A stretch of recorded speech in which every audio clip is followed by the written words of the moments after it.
Chapter 51. The Angel and Valentine. It was Valentine's Day, but there was no such mood at home, and like usual, he returned home to rest. It was not time to make dinner yet, so Mahiru was next to him. However, she never looked anxious and did not show signs of wanting to do anything to Amain. He never looked forward to receiving chocolates, so that was fine with him. The little sadness he had, however, was merely a result of his pride as a man. There's a sweet smell in school today. It is Valentine's Day, after all. It seemed the angel had given chocolates to the girls she was acquainted with, but did not give any to the boys, not even obligatory ones. He could hear devastated voices from the boys who were infatuated with her. Why do they think they can receive any from her when they don't even interact? He wondered. But the boys were ultimately being hopeful. Well, Valentine's Day is just an event for the popular guys. It doesn't have anything to do with unattractive guys like us. You seem mentally prepared. Not that I'm proud of it, but I never received heartfelt ones. I only received Russian obligatory chocolates from Cheetos. Russian obligatory chocolate? Some chocolates with stimulating stuff mixed among normal chocolates. It appeared the chocolates Cheetos gave contained some really spicy, sour, sweet, bitter, and various kinds, filled with the kinds to destroy his taste buds.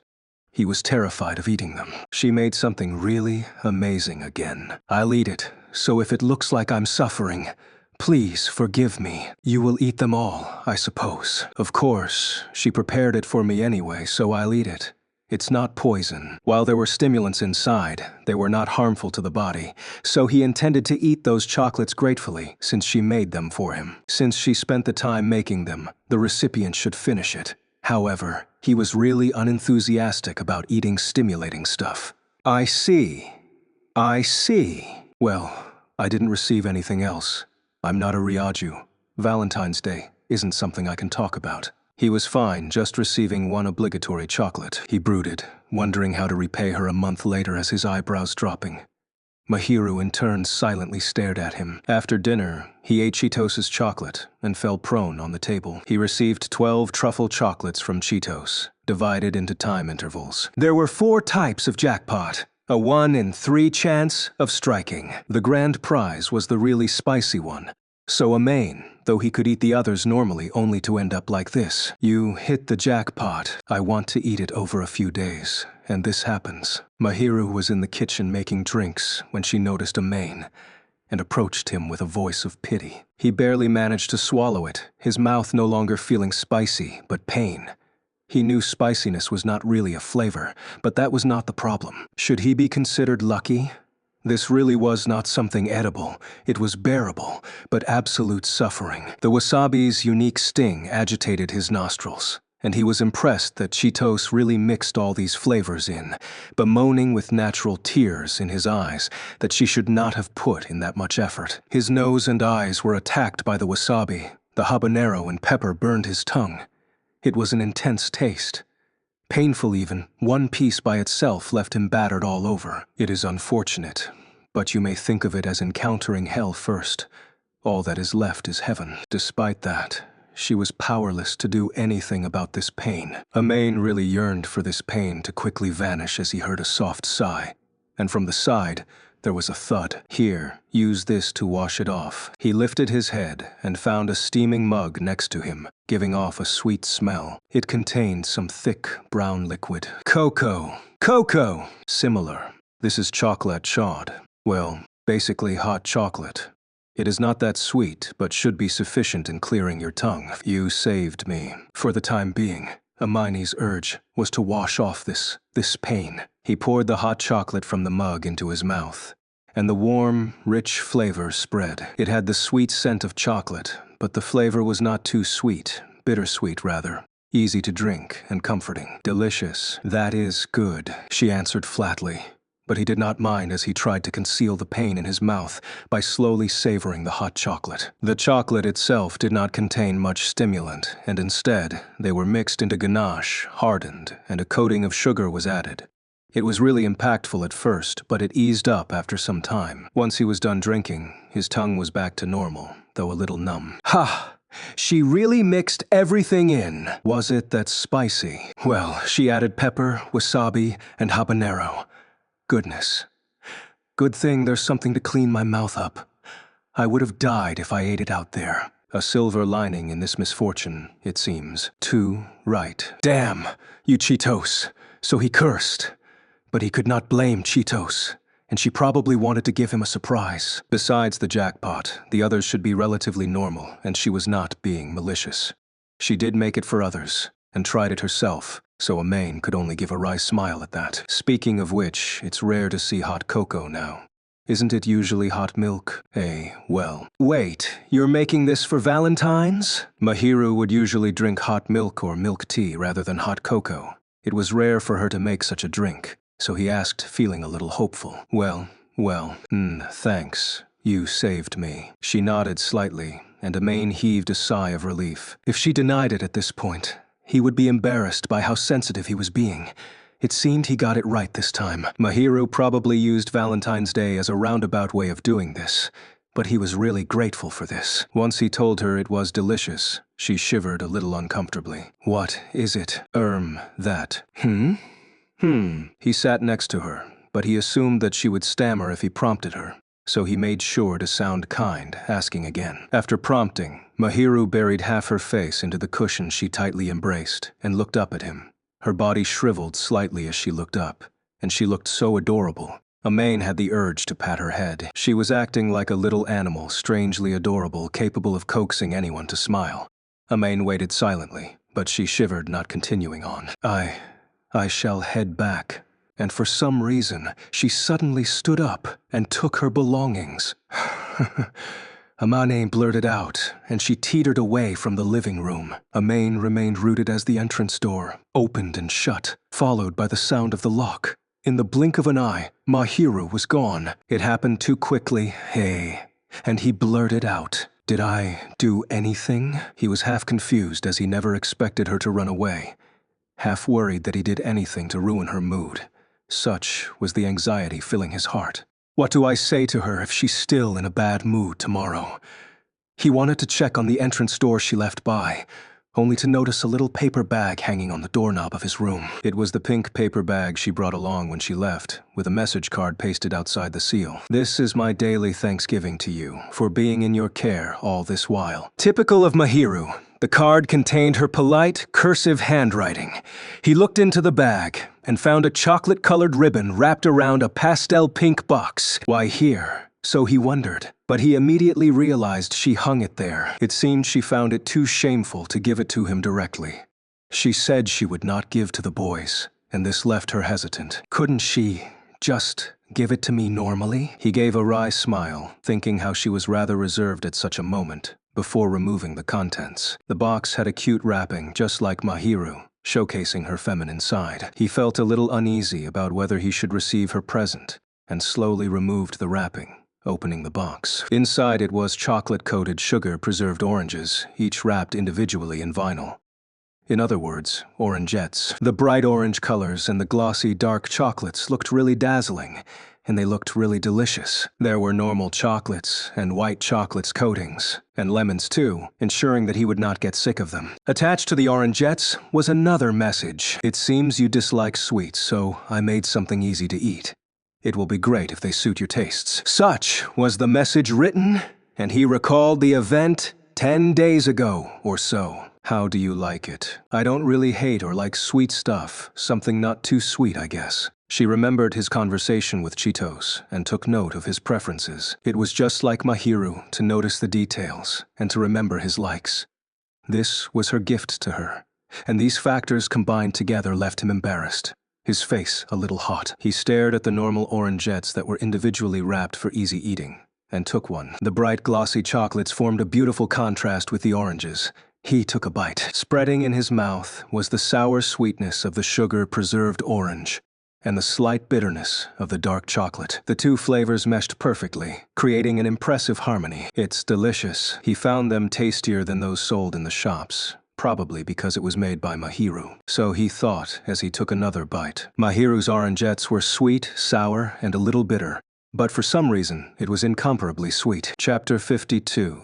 The day following Valentine. "Fujimiya, you helped me out yesterday." Amain arrived at school the next day, and froze as Katawaki suddenly spoke to him a little too naturally. Though they had some interaction yesterday, he never expected Katawaki to thank him just for that little thing. Unlike when he was surrounded by the girls, Katawaki was smiling as heartily as he could. Amain, being approached by Katawaki, could feel some stares around him and felt really unbearable. He hated the attention and was a little intimidated to be faced with such curious stares. "Ah, you don't have to worry about that.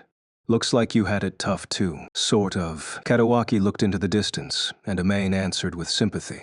"Well, a popular guy sure has it tough." Katawaki himself knew he was popular, but was not proud of it. He was popular with the people around him, and the boys jealous of him did not really despise him. "Anyway, you helped me out. Just want to thank you." "It's fine. We should help each other out when we're in trouble." He did not help Katawaki out just for a favor, and he did not think he did anything worthy of being thanked. "Don't fret," he chuckled, and Katawaki then smiled with some relief. The surrounding girls started a ruckus upon seeing that earnest smile, and Amain could only show a wry smile, thinking that that smile should be directed at the girls. "Did anything happen between you and Yuta?" After Katawaki left, Itsuki, who seemed to have noticed, approached Amain. Yuta here was Katawaki's given name. Itsuki was on better terms with everyone, was amicable, and could cook up the mood. Obviously, he got along with Katawaki. Amain sometimes was amazed and troubled by how Itsuki of all people was willing to be his friend. He received too many chocolates and was at a loss of what to do. I just handed over my shopping bags to him. Guess he received more than expected. Managed to deal with them, somehow. Itsuki too had seen the masses of chocolates and the goodwill of the girls, so he understood after hearing Amain's explanation, and gave a wry look with some pity mixed in. Back then, both of them felt that it would be tough for Katawaki to bring so many back. It was not surprising for Amain to lend him a hand. Amain felt that he merely helped a little, and there was nothing to thank for. That's all, nothing too impressive. "I guess that's just like you. But well, you got shopping bags prepared. Why does it look like you're raising a household? Feels like you're a housewife when you're looking at the supermarket ads on your phone." "Well, I'm a guy, but I guess I was affected by something." One had to wonder if he should call it Mahiru's fault, or that it was thanks to her. They had to share the ingredients' costs, so Amain would sometimes surf the web for ads to save as much as possible. Sometimes he would suggest to Mahiru to make cheap things like those seen on the ads. To Itsuki, he was basically a slave to the household. Perhaps what he was doing was more akin to a housewife than a master of the household. However, the cooking was still left to Mahiru. Sure is great to have a partner who can take care of the house. She's not a partner.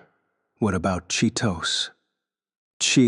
Well, if she doesn't act on any strange impulses, yeah, she probably still can't do it. You're saying that she's capable of not doing anything crazy? That makes her cute too, right? Oi, don't look away. For good or bad, Chitos was the haphazard thrill seeker. If she did things normally, she was capable to doing housework at the level of a typical high school girl. If she suddenly had a sense of mischief or a change in mood, she was capable of many things. Well, seems like she'll be a little more obedient when we get married. How long until your dad agrees? Itsuki's father was rather strict about dating, a rarity at this time.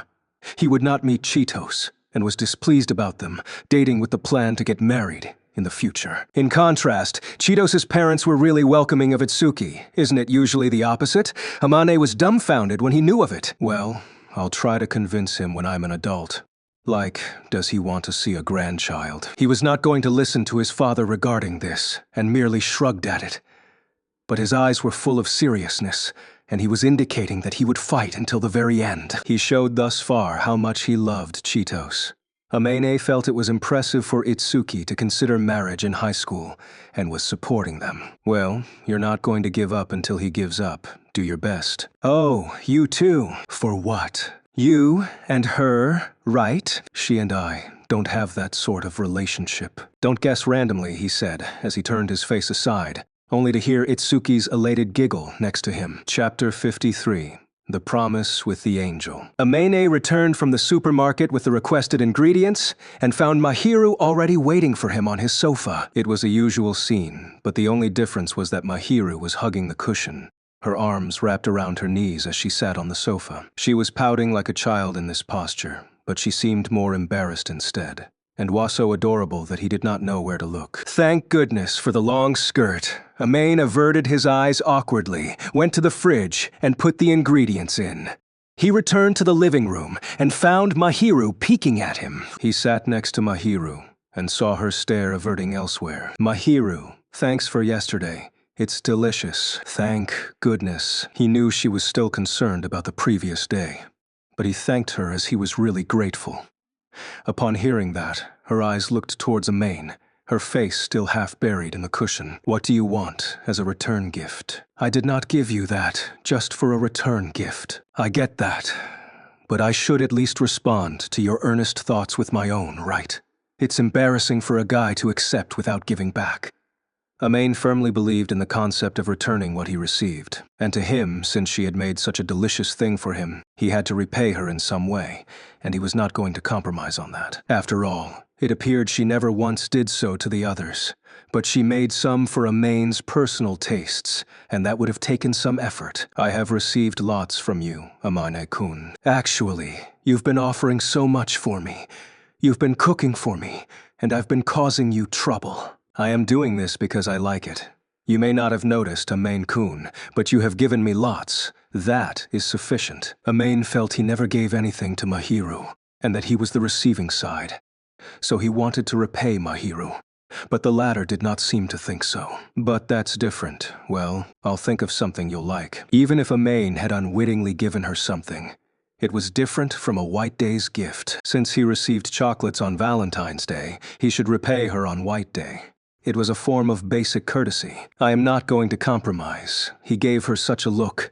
Yes, and once Mahiru saw it, her eyes faltered strangely as she nodded. Anyway, there's still about a month or so to think of something.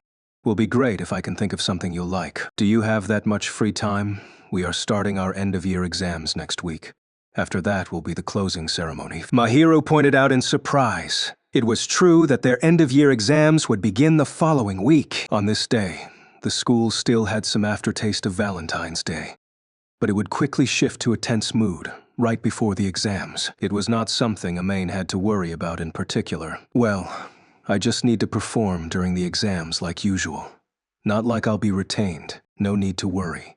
Same goes for you, right, Mahiru? I suppose it is easy if we have put in the effort. Amain was serious with his studies, and usually did his preparations and revision, so he was not one to be troubled by the exams. Even without cramming at the last moment, he felt he could maintain his usual level of grades, and that was how he made it this far. At most, he would spend a little more time studying at the desk before the tests. Mahiru, in turn, had grasped the lesson material beforehand, and like Amain, she was not one to skimp on her revision, so she did not look anxious. She might prefer the exams to the actual lessons, since her schedule for the day would end earlier. Well, just wait for it, but don't hope too much. Yes, I shall treasure everything you give me, Amain-kun. That's quite exaggerated. I have treated Kuma-san well too. It seemed she had treasured the doll he gave her for her birthday. He saw the key case and knew she was using it, but he was a little worried about the teddy bear. Looking at Mahiru, it seemed she really liked it. He nearly burst out laughing upon hearing Mahiru give such a cute name like Kuma-san.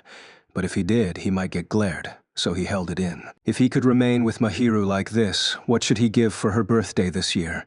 Amane was looking forward to it. That's good, he answered Mahiru with a chuckle, and found her staring at him. Speaking of which, I do not know of your birthday, Amane-kun. Ah, me, the 8th of November. He realized he did not tell her that, so he told her of her birthday, Shu, and her eyes narrowed. They had been together for months, so he understood that expression was her being a little furious. Say, Amane-kun. We already knew each other back then, no? Yep.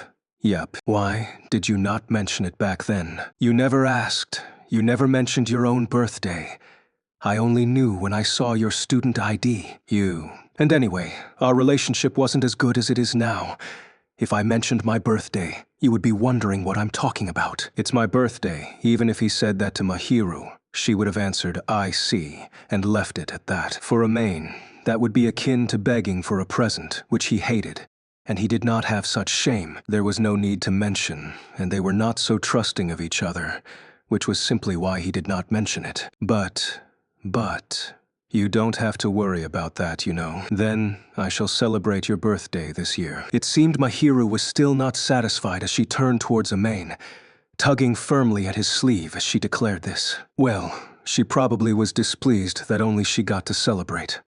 Her eyes were implying that she would celebrate his more seriously than her own, so Amain gave a wry smile at that. For some reason, he was delighted to hear her say that a smile of ordinary joy unwittingly appeared on his face. Thus, Mahiru and Amane had the same thoughts.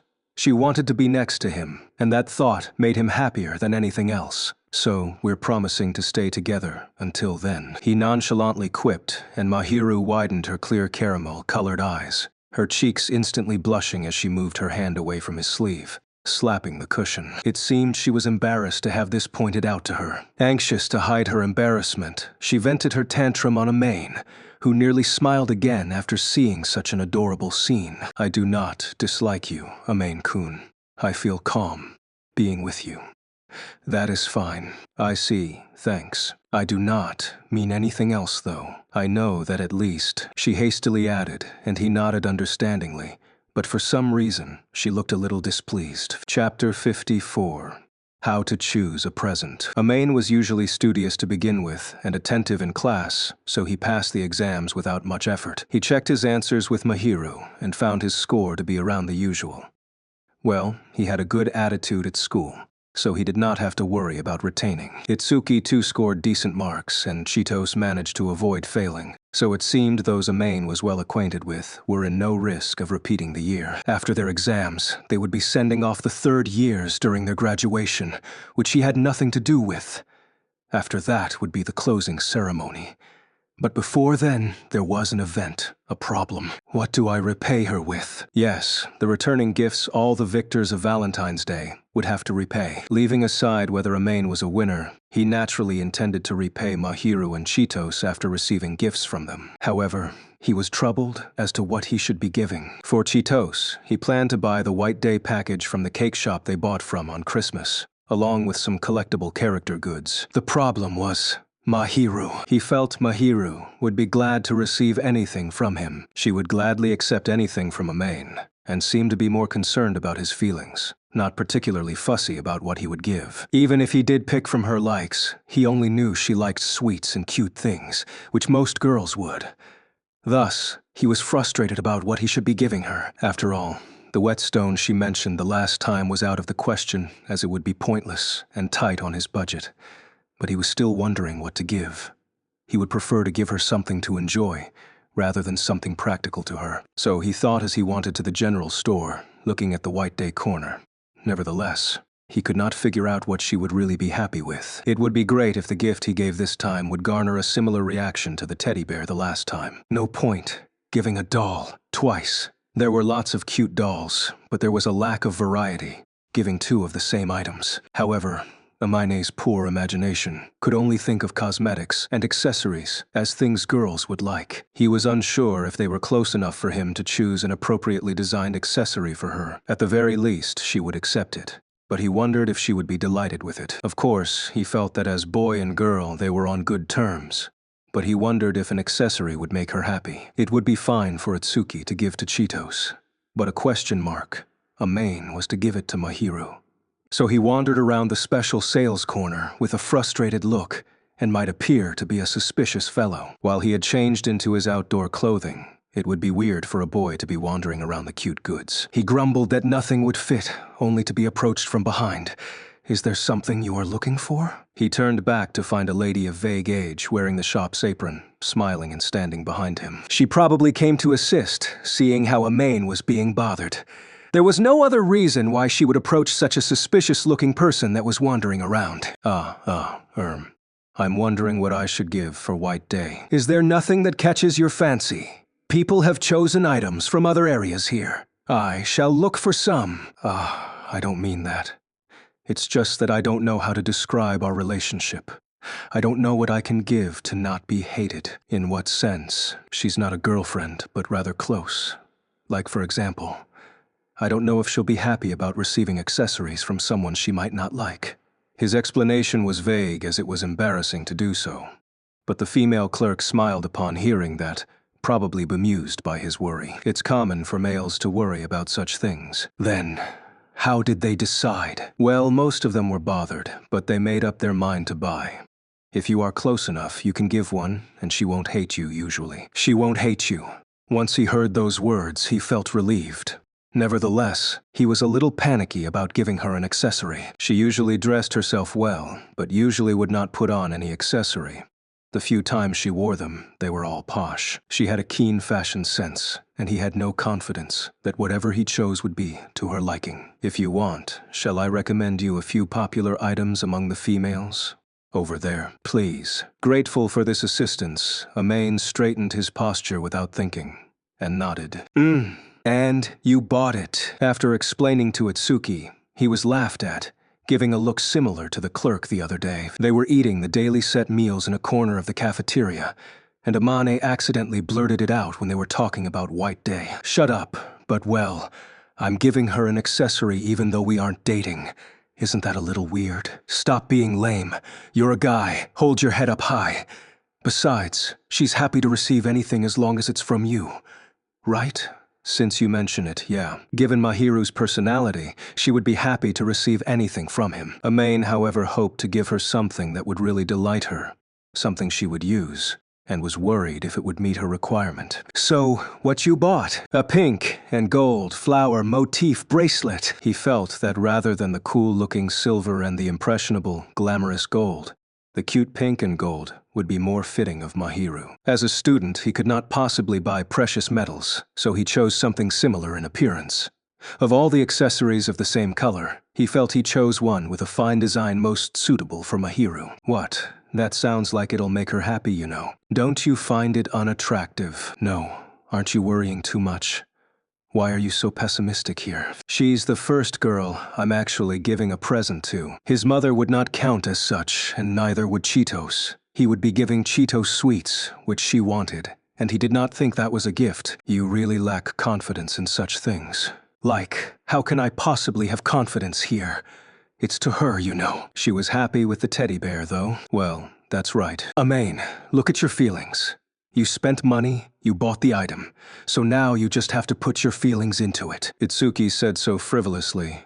"Will be great if the work pays off," Amain muttered as he put his hands on his forehead. It seemed until White Day arrives, he would have to worry if he made the right decision. Chapter 55. The Angel and White Day. On White Day itself, Amain looked a little nervous as he waited for Mahiru to arrive. The mood at school was not as rowdy as Valentine's, but one could sense the victors looking nervous as they planned to return their gifts, and the girls were all looking forward to it. Just a note, Katawaki returned all the girls' gifts with proper etiquette, and the sweets in total probably cost him tens of thousands of yen, which left Amain flabbergasted. Amain did not wait to gift Mahiru after school, and was at home instead. He returned earlier and was preparing himself mentally, but he was unused to giving a gift and was tense. He was not wearing his usual sweater or jersey shorts, but in layers, a gray V-neck knitted coat over his white shirt, and chino pants. He probably would not look as shabby as he usually was, but he was not sure what Mahiru would think, looking at his attire. While he was restlessly waiting for Mahiru's arrival, he heard the unlocking of the door from the entrance. He instinctively straightened his posture, probably out of nervousness. Like usual, Mahiru unlocked the door with her key, appearing at the living room, and froze once she saw Amain. "Hey, why that hairstyle?" "Well, it's White Day, so I thought I should dress a little formal. I can change it out if you find it weird." He managed to shock Mahiru, but it appeared she was not too fond of this getup, so he thought as he got ready to stand up, only to find Mahiru waving her hands, seemingly denying it. That is not true. I was just shocked." I see. Mahiru herself looked a little restless, so it seemed the usual hairstyle would have been better off. She sat down next to him, looked very uneasy. "I guess I shall change back if you can't calm down." No, that is fine, but you are just being cool for no reason." "What do you mean, no reason?" The usual calm mood makes me more relieved. I cannot calm down like this. I'll change back then. That is fine. She tugged at his sleeve and looked up at him. Her cheeks were slightly red, probably out of shame, and her moist eyes were looking up at him, causing his heart to jump. She might not have intended it, but she looked really uptight, tugging at him while looking up. From up close, a sweet scent could be detected, and it was really tough in various ways. He was unavoidably aware of this, but Mahiru seemed to have some interest in his attire, wanting him to stay despite fidgeting about. Both of them blushed, feeling extremely awkward. Looking aside, "Oh," he clumsily answered, and then tried to pass it off as he took the paper bag next to him, shoving it onto her. "Here, the return gift. Don't be too hopeful about what's inside. Thank you very much. May I open it?" Yeah. He was embarrassed to have his present opened before her.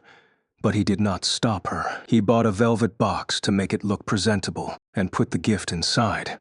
However, he did not think the box matched the contents, and it seemed he might have overdone it this time. With her white fingertips, Mahiru opened the dark blue box, and inside it was the pink gold bracelet he bought days ago, along with a folded piece of paper. Mahiru did not like anything ostentatious, so he chose something simplistic. The flower motif bracelet. Her caramel-colored eyes stared at the pink gold glitter upon the bracelet in the box. Is it not to your liking?" "No, it is cute. That's good. I think it'll suit you, Mahiru. That's why I bought it." "Thank you very much. It'll suit you." Once she heard those words, she lowered her eyes bashfully. Such a sight was really doable, and he was left breathless. "And what is this?" Amain wanted to look aside, but he found his eyes staring at Mahiru. It seemed she noticed the extra gift inside, and he scratched his cheek. "Ah, that. No, I thought it wouldn't be enough. So, I've been in your care all this while, so I thought I should grant your wish, or something." Placed inside was a handmade coupon with the words, "I'll do anything you say," coupon, as though he was fooling a child. The coupon could only be used thrice, and contained an illustration of a bear Amain drew. He felt he did well with the illustration, at least. He was usually in her care, so he hoped to grant her little wishes within his capabilities, and gave this coupon as a bonus. He never expected her to focus on the bear he drew, and his shoulders were shaking. "Fufu, did you draw this, Amain-kun?" "Shut up. I'm bad at this, okay?" "No. It is typical of you." He frowned as he sensed that she was hinting how bad his drawing was. But once he saw Mahiru's innocent smile, he had nothing to grumble about. "May I use it now?" What? He never expected her to use it out of a sudden, but if there was a wish, he hoped to help her fulfill it as long as it was within his capabilities. So, Amaine thought as he looked on, and Mahiru looked back at him, holding the bracelet box. "Amain-kun, please put this on. You don't need to use the coupon for this. Leave it to me." The wish she spoke of was really minor, and Amane gave a wry smile, noting that he would have done so without the coupon. "You could have used it on something more important," Mahiru stated her cute wish so earnestly and adorably, and his face naturally relaxed too. She reached her hand out, and Amane took the box, put it on his knees, and removed the bracelet. He heard the soft rubbing of the fine bracelet as he cautiously unlocked it, making sure not to break it, and wrapped it around her wrist. He carefully locked the jewelry, and the mild-colored bracelet glowed slight, seemingly adding colors to Mahiru's fine wrist. As expected, this was more appropriate for Mahiru's white skin. He felt a reticent, classy item would suit Mahiru's innocent beauty more than the fancy ornaments, and could proudly say that he chose the right item. "Yep, it suits you. Thank you very much." Thinking that it was not good to keep touching it, Amane let go. Mahiru then brought the bracelet on her wrist to her chest, as though embracing it, showing a gentle smile on her face. Her face was showing a faint red, her lips curled into a smile. Amane wanted to look away, but was charmed by her, and unable to look away. The sweet, innocent smile, different from a full smile, was etched in his mind. It was a little different from the stunned smile she usually showed, or the pure delight. The beautiful smile was a little tender, but feminine, pretty, and alluring. Amaine's eyes could look nowhere else. "This is unbearable." She showed such a smile. This smile alone for him. And he felt unbearable about this fact. He tried averting his eyes to control his pounding heart, but was unable to do so.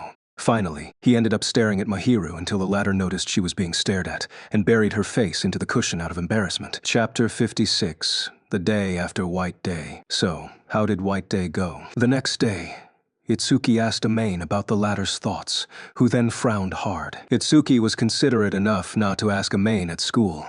They dropped by at a fast food restaurant after school, and Itsuki asked with a smile the moment they sat down. Amain only showed up because he wanted to eat something salty stuff like fries once in a while, but he thought he should not have come if he knew this question would be asked. How, you ask? I just gave it to her? As normal. Was she happy? Sorta.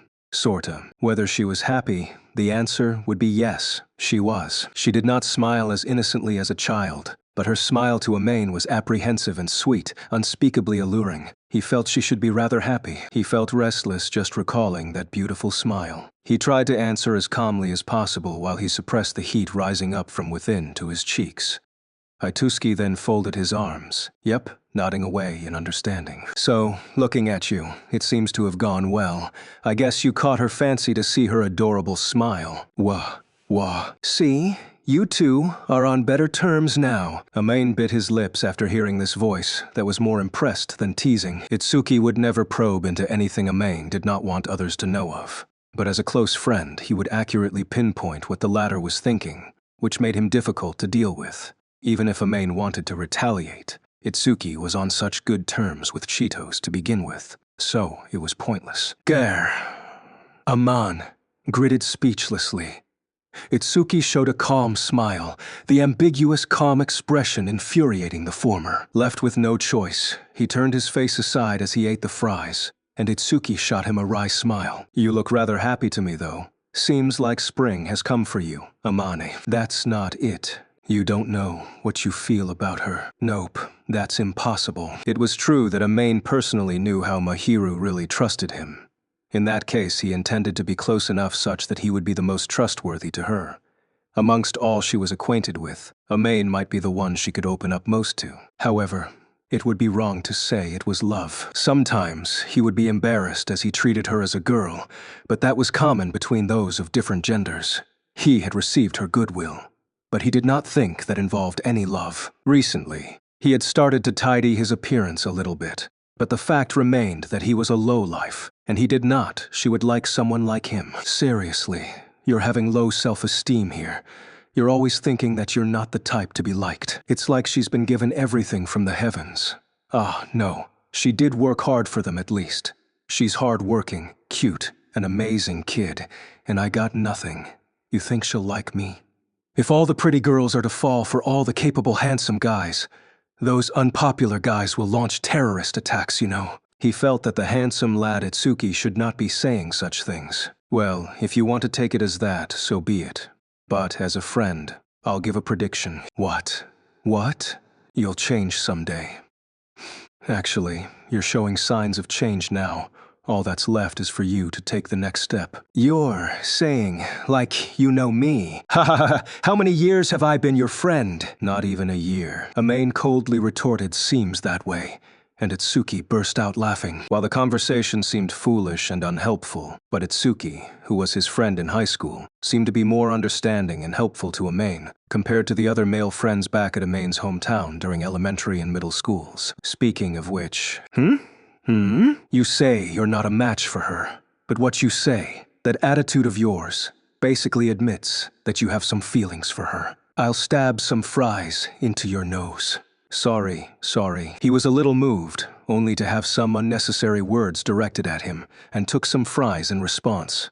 Itsuki immediately apologized, but that was just like him. You are rather late. He returned home an hour later than usual, and welcoming him was Mahiru wearing the apron. Are you some newlywed wife? So he wondered, but it might be because of the conversation with Itsuki. She did not have such feelings, but he started deluding himself. He felt sorry to her because of this, and hastily rid himself of such notions. En went to eat fries with Itsuki. Right before dinner, though. Don't worry, I'll finish everything. He was capable of downing Mahiru's cooking, and he did order small-sized fries just now. So he not particularly bloated. He was confident about finishing the usual amount of food Mahiru would serve. I wonder if you will grow fat, but it might be better for you to gain flesh, since you are so skinny. Amain-kun. You should be the one gaining some flesh. You're so terrifyingly thin, it feels like you'll snap. I am not that skinny to the point of breaking. Really. See, that's how thin you are. Mahiru's delicate body was befitting a girl. She was adept at sports, and thin might not be the only term to describe her. One could call her tender, too. She might appear fragile on first glance. He grabbed her fine wrist and found his fingers easily wrapping around hers, so much so that he could have snapped her wrist if he exerted strength. To treat girls kindly and carefully, his father once taught him that. When he held her hand, Amani worried that Mahiru was way too thin, that she might get injured if he was not around. Same for the fine fingers. They might snap if he got careless. He wondered if it was fine for her to be so thin. He seemed to be tracing his finger on her as he checked, and found her fidgeting. She looked down, but towards Amame's hand that was holding hers. He noticed her faint-colored cheeks, and realized he did something without her permission, hastily removing his hand. Sorry. I think you don't like others touching you, right? No. I do not dislike it if it is you, Amain-kun. These words had him doubting his ears momentarily as he stared at Mahiru, and she might have realized what she was saying as she suddenly lifted her face. She was blushing more than before, her eyes moist due to shame as she looked at Amain, who himself was becoming restless. No, not that I want you to touch me. I just do not want other boys to touch me. Oh. Even though she said so, he could not stop his heart from shrieking. Mahiru viewed Amain as someone close to him, and treated him specially, which he understood. Nevertheless, this would still cause his mind to wander. He hoped she would not explain it in this manner again. Yay, you aren't wearing that thing yesterday. No, I'm not demanding that you do, he asked, trying to cover up his pounding heart. Mahiru looked towards her right, and gently stroked the part Amain just touched. It is a hindrance to wear it while doing housework, and will spoil easily. I wish to treasure it, and will wear it only on rest days. I see. Once she mentioned such an adorable reason, he nearly tumbled over in shock. No boy would remain still when faced with such a cute declaration. She treasured his gift and intended to wear it well. Once he knew it, Amane felt various emotions rising up his chest, and he felt a fluffy pain within. Do. He sensed his heart pounding wildly, his mind in a daze. He took a deep breath in an attempt to calm himself down. If you like it, I'm glad. I really do, and I will really treasure it.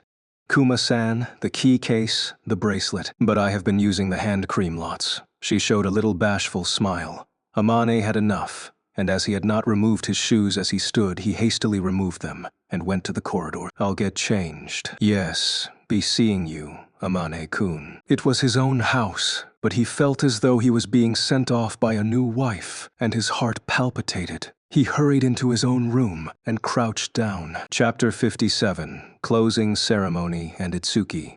S. request. It is unexpectedly pointless. Amain stifled a yawn as he saw the principal standing on the podium afar, giving his speech with a grim look. It was the closing ceremony, but Amain had no special feelings about this day. At this point, he was listening to the principal's speech, and truth be told, he was so bored, he wanted to sleep. The surrounding students seemed to have felt the same, and only a few students were actually listening attentive. Most were just ignoring it, or staring at the podium sleepily. However, he could not look completely bored, so he maintained a serious look on his face. He really hoped for it to end quickly, though, and the speech just fell on deaf ears to him. He might be a little moved if this was his graduation ceremony, but he could not muster the emotions given that it was just the closing ceremony. It was bad to say so bluntly, but he felt it was pointless. He acted like a model student as he waited for the boring time to pass. My shoulders hurt. The principal spoke too long. Such was the chatter once the closing ceremony ended. However, there was some life back in their voices, probably because they just needed to wait for their homeroom periods to end, and they would have approximately 2 weeks of free time. From his seat, Amain saw his classmates show smiles as they were finally going to be released from their boring lessons, and he sighed. His spring break would start the next day. So how would he spend it? He had met his parents once, and he felt he did not need to go back considering the transport costs. However, he really had nothing to do. Even if he took the time to study for his second year, he had lots of time left. He did not look for a temporary part-time job, since there were insufficient days for him to do so. Itsuki and Chitose were the only friends he could hang out with. Say Amane-kun. Speak of the devil. Itsuki spoke behind him. He turned back to find a hearty smile. But the smile was so suspicious to Amain, he had a bad feeling about it. Whenever Itsuki showed such a smile, he would ask Amain to do something, or involve the latter in something calamitous. What? You free, starting tomorrow. Sorta, I guess. Yep, just as I thought. That's good. What? With a beaming smile, Itsuki patted the bag hanging beneath to the side of his seat. He probably brought back lots of stuff from the locker and beneath his table, yet the bag was completely packed. He had no need to attend lessons, and logically he had nothing else to bring back. Some pencil case, files, wallets, and nothing much else. It was unnatural to have his bag this packed. Those are clothes. Why? Bring them. Let me stay over. He seemed to have said it with a heart shape at the end, basically begging demurely. Obviously, Amane ended up frowning at that. Say, you know what Horenso means? I know. It means visit, overnight, make noise, right? That's just causing trouble for the neighbors. You idiot bastard. You want to cause noise for them? Just joking. Though really I want to stay over. Usually, Itsuki would inform Amain of anything he would do beforehand. Thus, it appeared he encountered a situation that required him to hole out outside. But Amane could not figure out what it was. I had an argument against my dad this morning. He easily admitted to the situation, as though that would answer Amain's doubt. About Chitose. Once my dad gets mad, he's not going to listen for days. I can't just stay at Chitose's place, even though her parents are willing to take me in.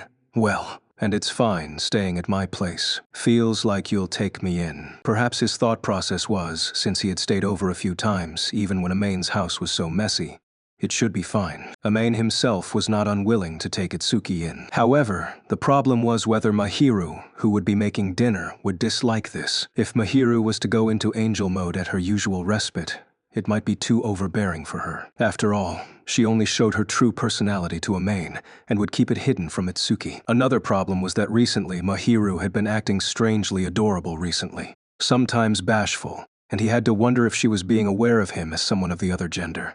Amain was fearful that if Itsuki saw this, the latter would have some baseless misunderstanding again. I'll call her in a bit. He had to ask Mahiru for her opinion, so he sent her a message. She would send a shopping list before she returned home, so she would see this message. Amain messaged in a fluid manner, and Itsuki looked a little dumbfounded as he sighed. What? Are you living together now? Do you want me to make you sleep on the floor without heating and futon? Should I thank you for your kind grace in taking me in? Or bemoan that you're so ruthless to let me freeze to death? I want to bemoan that delusion of yours. What's this guy saying now? He shot Itsuki such a look, and the latter shrugged, feeling that he should be the one shrugging instead. He did not want Mahiru to be troubled just because of some strange misunderstanding. Itsuki himself was one to read the mood, and probably would not tease Mahiru. But he sensed that the latter would tease him when she was not around, and that depressed him. He sighed at Itsuki's grin. At this moment, it seemed Mahiru was using her smartphone as she replied, I shall cook as normal if you buy 3 people's worth of food. She said, okay. Great, I get to eat her cooking. That isn't your aim, right? Just a little one. I want to taste that cooking. You keep praising. Amane. Don't cause her trouble. I'll cause you trouble, but not her. And don't cause me trouble. Amain rewarded the leering Itsuki with a flicker on his forehead. How? The latter yelled as he grinned away, and Amain let out a pretentious, deep sigh. Chapter 58. Itsuki, Z's situation. So, how long are you going to stay over? After school, they went shopping and returned home. They relaxed a little, and Amain looked towards Itsuki, who was treating the place like his own house. Itsuki hardly came by recently as Mahiru had been around. He, however, had been here a few times, and seemed so familiar with the place. Itsuki sat cross-legged as he drank the coffee, and looked rather decent because of his good looks. He seemed to be thinking of something, for his eyes wandering around. 9. First off, I want to stay for 3 days. That's troublesome. Dawn. Tutu say, your dad isn't a bad guy or something. just inflexible in accepting other people's opinions. You can just say outright that he's a stubborn, bullish, shitty dad who's born in the wrong era here. Hey you, how can I allow my parent to tell off my partner to be? I'll leave the house when I grow older anyway. Itsuki once spat, but he really did not dislike his father. His father was a man of reason, and once pleased, he would treat others earnestly. The father was acting like this because Chitos displeased him, but he seemed a decent man to Amain. He did not approve of Itsuki's relationship with Chitos because they were of a somewhat prestigious family, and he hoped his son would choose a female of appropriate standing. Also, another reason was that the father was bad at dealing with Chitos. However, Itsuki was flatly denied by his father, and because of this, it seemed he chose to run away from home. You have it good here, Amane. You can do whatever you want. My parents love each other too much, and they want me to choose someone I like. I'm jealous of you. Itsuki, at this point, was a result of his strict upbringing, and Amain could not overly deny that. According to him, dyeing his hair bright and dressing frivolously was him acting in protest. You say that you really respect your dad, right? I respect him as a person, but he's hopeless as a parent, right? Oppressing me isn't going to solve everything. He could have given me a little leeway, but he's just giving me the whip all the time. Of course I'll bite back. Is it good for the one given leeway to understand this? I can take it if he just let me free, but he caged me and put a collar over me. That's why I'm protesting. That's all. He doesn't even understand this even after these decades. Itsuki shrugged and finished the rest of the coffee. Well, you can relax a few days. Luckily, we got a few days of break. How nice to have a friend. Stay away. You disgust me. I'm hurt. I want Shiina, sans cooking as compensation. You're going to eat it, even if you're hurt, right? Tehi. Stop acting cute. It's disgusting. This scolding is so cruel. Oyoyo. He pretended to cry, but Itsuki was still smiling, and Amain was stunned yet a little relieved. Itsuki often had disputes against his father, but it seemed it was a little worse than usual this morning. Amane might be imagining things, but he sensed Itsuki was mentally down. It seemed he had recovered somewhat. Well, he could not say this to Itsuki, so he pretended to look aloof as he exhaled slightly. The sun set, and Mahiru arrived at Amain's house. Her hands were empty, for Amain had already prepared her ingredients. He told Mahiru that Itsuki would be staying over, and she did not falter even though Itsuki was spreading himself wide. Instead, it was Itsuki who was a little frantic. It has been a while, Akazawa-san. Yup, same to you. Sorry for dropping by at your love nest. Oh, I know, I'm just joking. Sorry for disturbing you. It's bothersome having someone you're unfamiliar with here, right? Amain silently stomped on Itsuki's foot, and the latter cried out, grinning away and making a popular-looking smile. No, that is not the case. It is better to be livelier. It'll just be noisy with him around. You should not be saying that. Reproached into silence, Amain saw Itsuki leering away, so he pinched the latter in the flank, at a position Mahiru could not see. However, Itsuki had the ideal male body type, and there was nowhere to pinch in particular. I shall prepare dinner now then. Please continue. While the duo continued their little skirmish, Mahiru showed an angelic smile, put on the apron, and went to the kitchen. It seemed she probably did not know what to say, so she decided to leave Itsuki to Amain. After staring at Mahiru's back, Itsuki sheathed the leer on his face. You're on such good terms. You gave her your key. Shut up. She would enter using the key given to her because they were already used to it. She entered without pressing the doorbell, and Itsuki noticed this. Please continue. So Shiina-san says because she thinks this is a safe space for her. She's already acting like your wife here. Want me to chase you out? I want to say that I'm joking here, but this is an objective view of the situation, you know. Amain wanted to grab Itsuki on the neck, only for the latter to escape as he was on the carpet, starting the game.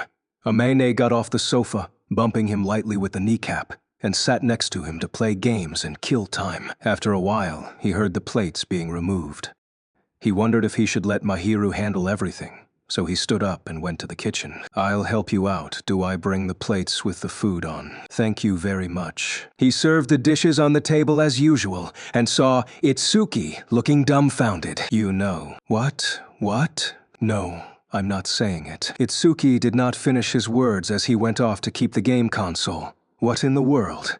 Amane asked, sounding a little confused. Chapter 59. The Trio's Dining Table. Helping. It was dinner time, and the trio gathered around Mahiru's homemade dishes. Itsuki was looking really delighted. It's delicious. Thank you very much. Mahiru was seated upright as she enjoyed her food, showing a genial face. While she still had the angelic smile on, Itsuki knew of the secret, so her smile was a little more of her usual self. Itsuki devoured the food in a trance. Mahiru was told that Itsuki ate more than Amane, so Itsuki's plate contained more food. But it seemed he was capable of finishing it all. Yeah, you're really a lucky one. Amane, getting to eat such cooking every day. I know that. Today's food is delicious too. Thank you very much. Amane stated his thoughts as he drank the miso soup. The dashi and miso soup really whetted one's appetite and would naturally relax the cheeks. It was really impressive that they could drink every day without getting sick of it, but the cook herself did not seem to realize this, so it was a daily duty to praise her. The tender taste of the cooking seemed to showcase her personality, and soothed both the tongue and the heart. It was understandable why Itsuki was so entranced. Ha, it's delicious. On this day, she cooked the dashimaki omelet Amane liked. The latter's appetite increased by 20%. Of course, the usual cooking was delicious enough for him to ask for an additional portion, but that would increase further with an egg dish. So delicious. Amane licked his lips as he ate the tasty food, only to find Itsuki staring at him and Mahiru. Louve birds. What did you say? No. Thing. Itsuki shook his head and pretentiously gouged through the food, so Amane did not press on, instead shrugging towards Mahiru, who was watching calmly. After dinner, Mahiru hurried home. Normally she would be at Amane's place before the latter would go to bathe before 10 p.m., but she returned earlier because Itsuki was around. Mahiru appeared to be talking to Itsuki while Amane washed the dishes and looked a little awkward. That might be the reason why she returned home earlier. He asked Itsuki what they talked about. Just some questions about Chi, the latter answered, and Amane did not ask further, despite sensing that they talked about other things. Say, Amane. Before they slept, Itsuki laid out the futon on the floor of Amane's floor, looking up at Amane on the bed. What? What? Seriously, you're showing Shiina-san such a gentle look, and you say you don't like her? Shut up. To a bystander, you're completely head over heels for her. Want me to chase you out? Nada. Nada. You're still saying that. Such was the look Amane shot back. But Itsuki showed no signs of repentance. Itsuki was not leering away like before. He was looking delighted, approving even. Well, it's expected of you to not be honest with yourself. But I'm glad someone knows about your good points. Amane. Huh? Huh? Why do you sound so impulsive? Most of the guys in class think of you as a gloomy, brash-mouthed plain boy with not much presence. I know that. Amane's position as class might be a boring, aloof, unimpressive boy with no defining traits. If others saw the exam rankings pasted on, they might add that he was relatively smart. His class had the pretty and carefree boy Itsuki, and the refreshing-looking Prince Charming Yuta. Amane might be considered devoid of personality if he was compared to these outstanding people. One reason was that Amane deliberately intended not to stand out. But opinions of him were definitely not high. But that's just what people see of you, not what they see inside you.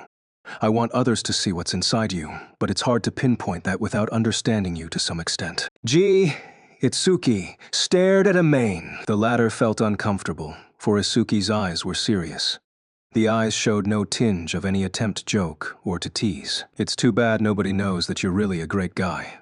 I'm happy that Shiina-san can see what's inside you and get along well with you. Itsuki! So hurry up, woo her, and we can go for a double date. That's all you want to say. He felt the exhilaration was wasted, but this might not be a bad thing. But Itsuki might find it unbearable not to joke, for he averted his eyes.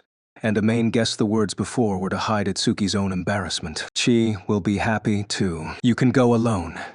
No, wait. You two can go yourselves. Don't involve me. Anyway, even if we do get into that sort of relationship, how about I going to go out with this face of mine? Can't you just use that style of yours? By the way, I want to look. Don't wanna. Is it your guy heart that wants to show that to Shiina-san only? Itsuki, choose. Sleep forever under the cold skies.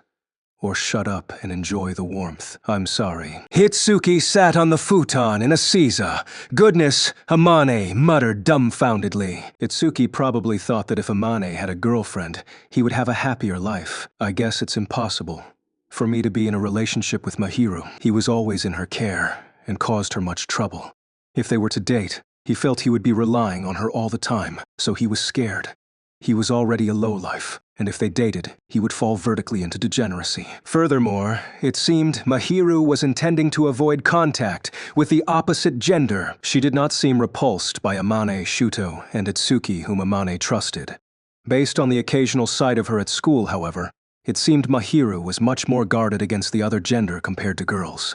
She maintained the angelic facade at school, while keeping her distance naturally. Even after being confessed to for so long, she had no dating experience, so it seemed she was avoiding all the boys. Amane himself could only see himself being rejected. Ultimately, he felt that confessing to her half-heartedly would be really rude to her, so he felt he should just keep the status quo with Mahiru. He felt Mahiru too had no such thoughts, and it would be foolish, delusional, to go dating. But well, Shiina-san trusts you that much. Before you deny it all, have a good look. Itsuki seemed to have read Amane's heart thoroughly as he noted this. Is that so? Amane muttered as he snuggled into the futon. Chapter 60. Attack of the Lunch. Onto the boyfriend's friend. You're despicable for only inviting Aikun. I want to eat Mahiran's cooking too. Amane received such a phone call from Chitose early in the next morning. It seemed Itsuki contacted Chitose the previous day. He was taking photos when they were eating, acting like a girl, so it seemed he was sending them to Chitose. Don't ask me, asked Shiina. Then if Mahiran agrees, can I go play at your place too? Well, whatever. Got it. I'll ask Mahiran then. And after saying that vigorously, she hung up. Amane had moved the phone a little away from his ear as he found her too noisy. He did not know what face to make in regards to the dynamic Chitose, impressed or dumbfounded. And Itsuki watched him with a smile on the face. She's really lively. Can't you do something about your girlfriend's tendency to go bonkers? That's impossible. She's the type to show what she likes through her body. That love runs deep. Huh. Yep. Itsuki nodded away. And while Amane felt he was head over heels for Chitose, he kept his thoughts to himself. The good points about Chitose were the abundance of her vitality and the ability to get along well with anyone. And Amane was a little envious of that because he did not have such natures. At the same time, he felt Mahiru had it tough to receive such a love call. He quietly prayed for Mahiru, while deciding to heat yesterday's leftovers as their breakfast. So, I dropped by. Chitose dropped by quickly, right before noon. She appeared to be carrying a haversack and shopping bag full of goodies. Next to her, Mahiru was smiling wryly as she too held bags. It seemed they met outdoors. Chitose probably was asked to accompany Mahiru for shopping, and arrived here together. Otherwise, both of them would not be holding bags, and Chitose would be stuck at the entrance. That was fast. I'm staying overnight at Mahiran's place. I'm looking forward to it. Overnight? We get a rare spring break after all, and Mahiran agreed to it, right?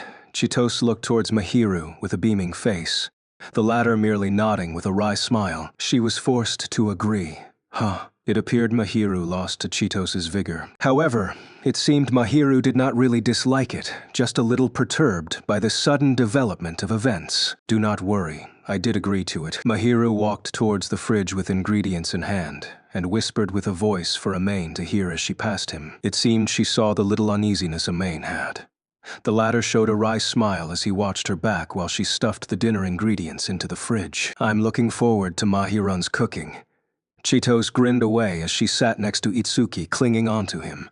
Having lost a place to sit, Amane went to the kitchen. Need me to help with anything? Amane-kun, you cannot cook, no. She called his name with a soft voice that could not be heard from the living room, and he showed a wry smile. I can at least chop some vegetables, you know. Actually, I can do some simple things if I have the instructions. I did do it before you once. Please assist me then. You will feel unbearable being over there. No, you really understand me. Those two are too lovey-dovey. He shrugged and washed his hands at the basin. He could not provide Mahiru with much assistance, but it did not mean he knew nothing about cooking. At the very least, he could help her weigh or prepare other things. And for the time being, there was a lover force field behind him, so he might as well assist Mahiru. Anyway, what's for lunch? Omelette rice, green potage, and some salad. Chito-san says she wants the omelette half-cooked, so that she can cut it with a knife and let it flow out. Great, great. You really like egg dishes. Eggs are great. The egg dishes you make are the best. I'm looking forward to it. None of Mahiru's cooking were bad in any way, no exceptions, and Amane especially enjoyed her egg dishes, which he really loved. The beef stew omelette rice, he had the large time, was a masterpiece, and he believed that he would not get sick of it even if he ate it every day. Nice request, Cheetos, he thought, as he quietly motioned a thumbs up in his heart, happily weighed 4 persons worth of rice, only to see Mahiru rooted before the freezer. What now? I am glad to hear you say that, but do not attack so suddenly. What's going on? You do not need to know. She suddenly turned her head aside and began chopping the ingredients for the soup. Amain tilted his head in confusion. They aren't dating when they're already like that. I don't get them. Seriously. Chapter 61. The Angel and the One Who Understands. The rice is delicious. Chitos finished her lunch and heartily rubbed her belly. She looked really overjoyed, given her expression, and Mahiru too smiled happily. The latter loved to serve others, so the sudden attack on this day might not be a bad thing to her. Well, Sheena-san, you can really cook anything. I never thought you could make a half-cooked omelet with the inside runny and the outside like an omelet. It is thanks to the teacher who taught me how to cook. You learned how to cook. Well, I guess. She said that if I can cook for myself without trouble, I can proudly cook for anyone without shame.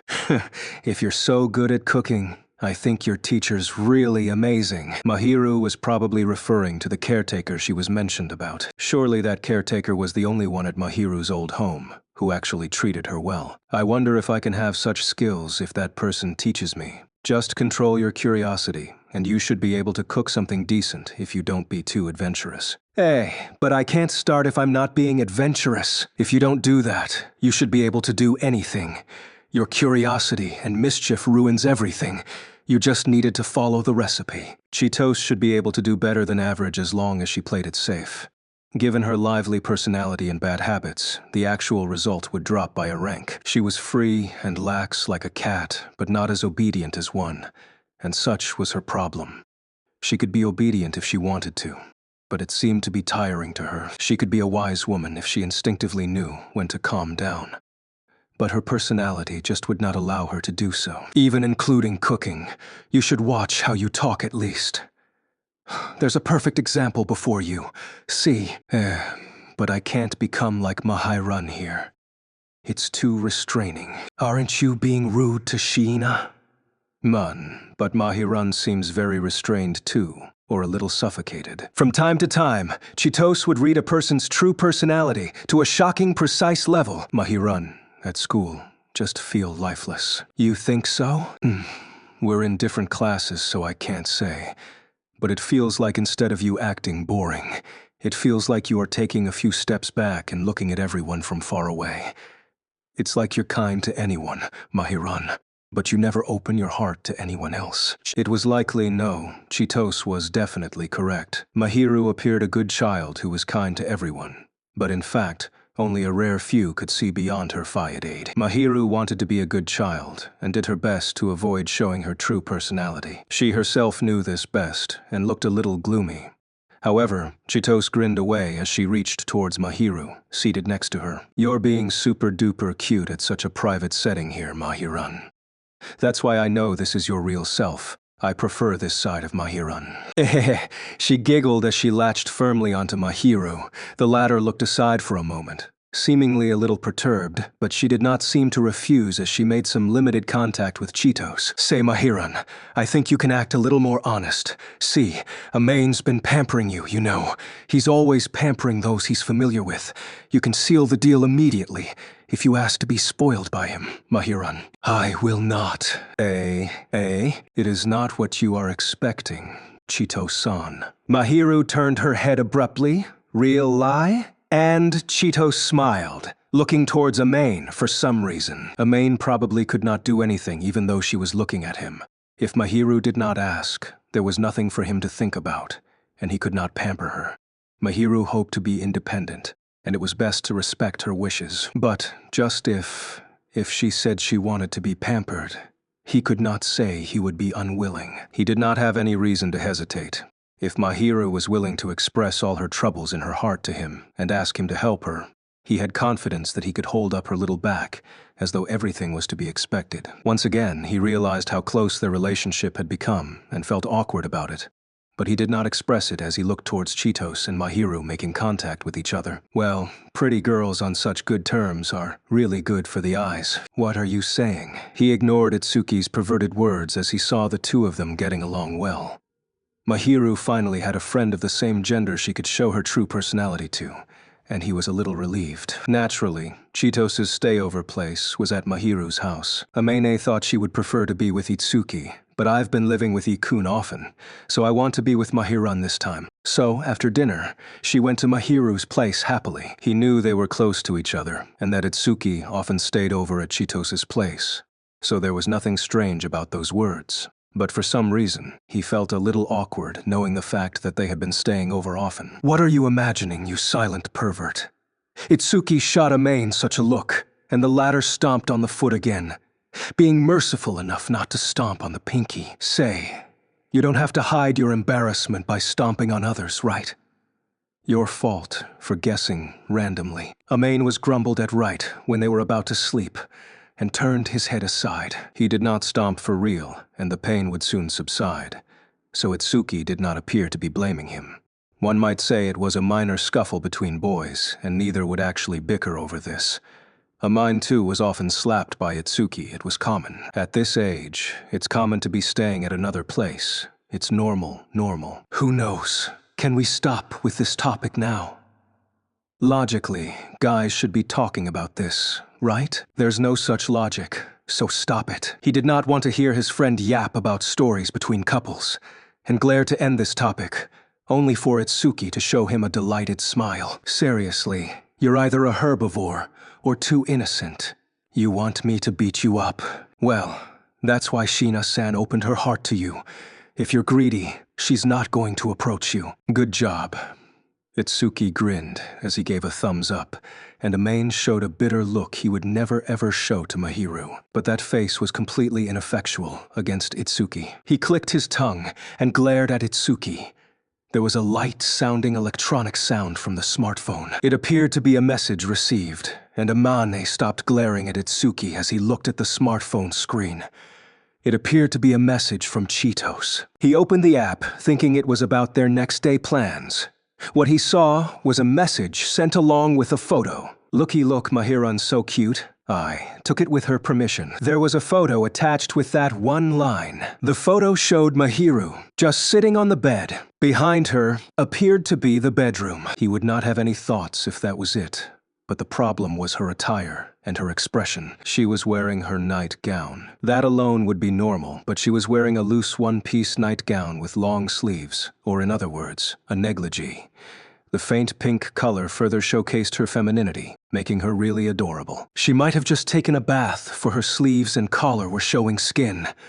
A little tinge of fiery red showing from the inside, as though her entire body was on fire. Thanks to that, while she was not exposed in any way, she looked strangely alluring, and yet at the same time, looked innocent. A stark contrast. And what caught his attention more than anything else was Mahiru's expression. She had Amane's teddy bear on her knees, looking down a little, not at the camera. But she was not looking down much. Her face was not completely concealed. And even on the photo, she looked embarrassed. A rose color appeared on her cheeks, and it probably was not due to the bath from before. She looked embarrassed and troubled, much more alluring than usual. At the same time, there was an added adorable to her as she placed her hands on the teddy bear upon her knees.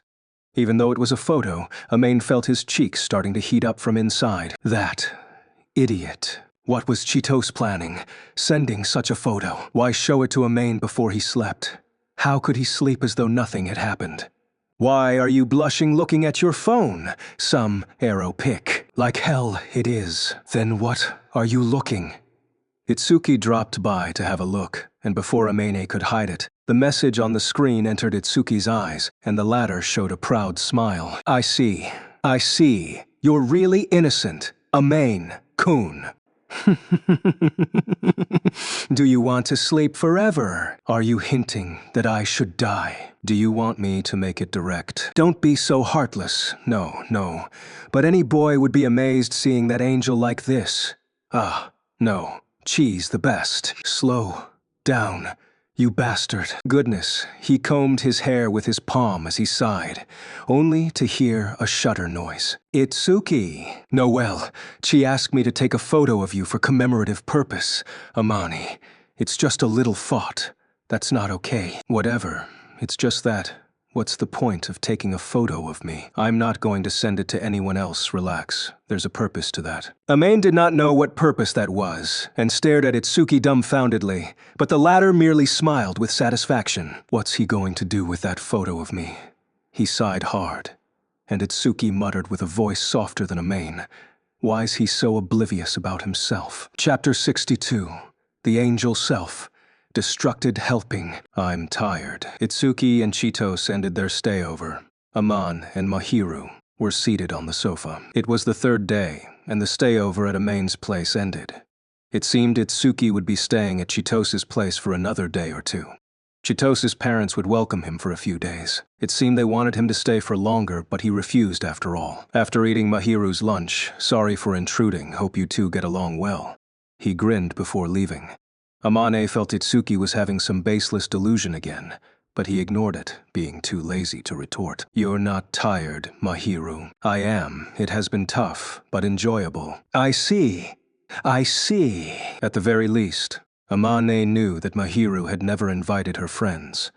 He thought Chitos would be a nice start to get her to open up. It seemed Chitos would go out to meet Chitos without Amane knowing. Surely, it was a good thing for her to have a close friend.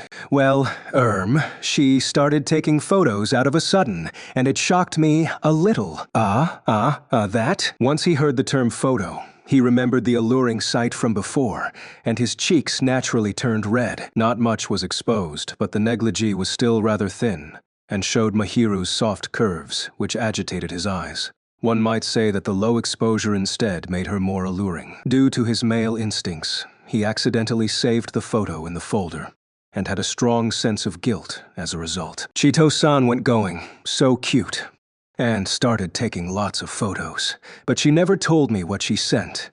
What kind of photos did she send? I agreed at the end since she insisted, but I will feel awkward if it is too embarrassing. It seemed Chitos did not show Mahiru the photo she sent. She probably chose the best shot of them all and sent it over.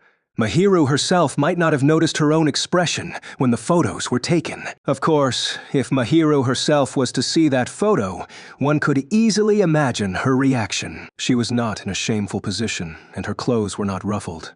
But for some reason, the image was really destructive. Well, the photo of the bear on your knees. Kuma-san. It seems you really treasure it greatly. Amane was not lying, but due to the great guilt he had, he intended to bury the photo deep within his folder. He did not delete it, due to the strange tendencies of a male's heart. Bear. Once Mahiru heard that, she smiled as though she remembered something. I said I will treasure it dearly.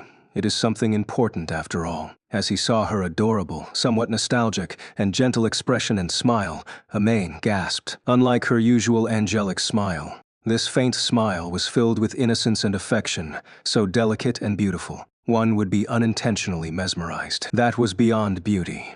It contained an element of endearing, and anyone would unwittingly have the urge to embrace her.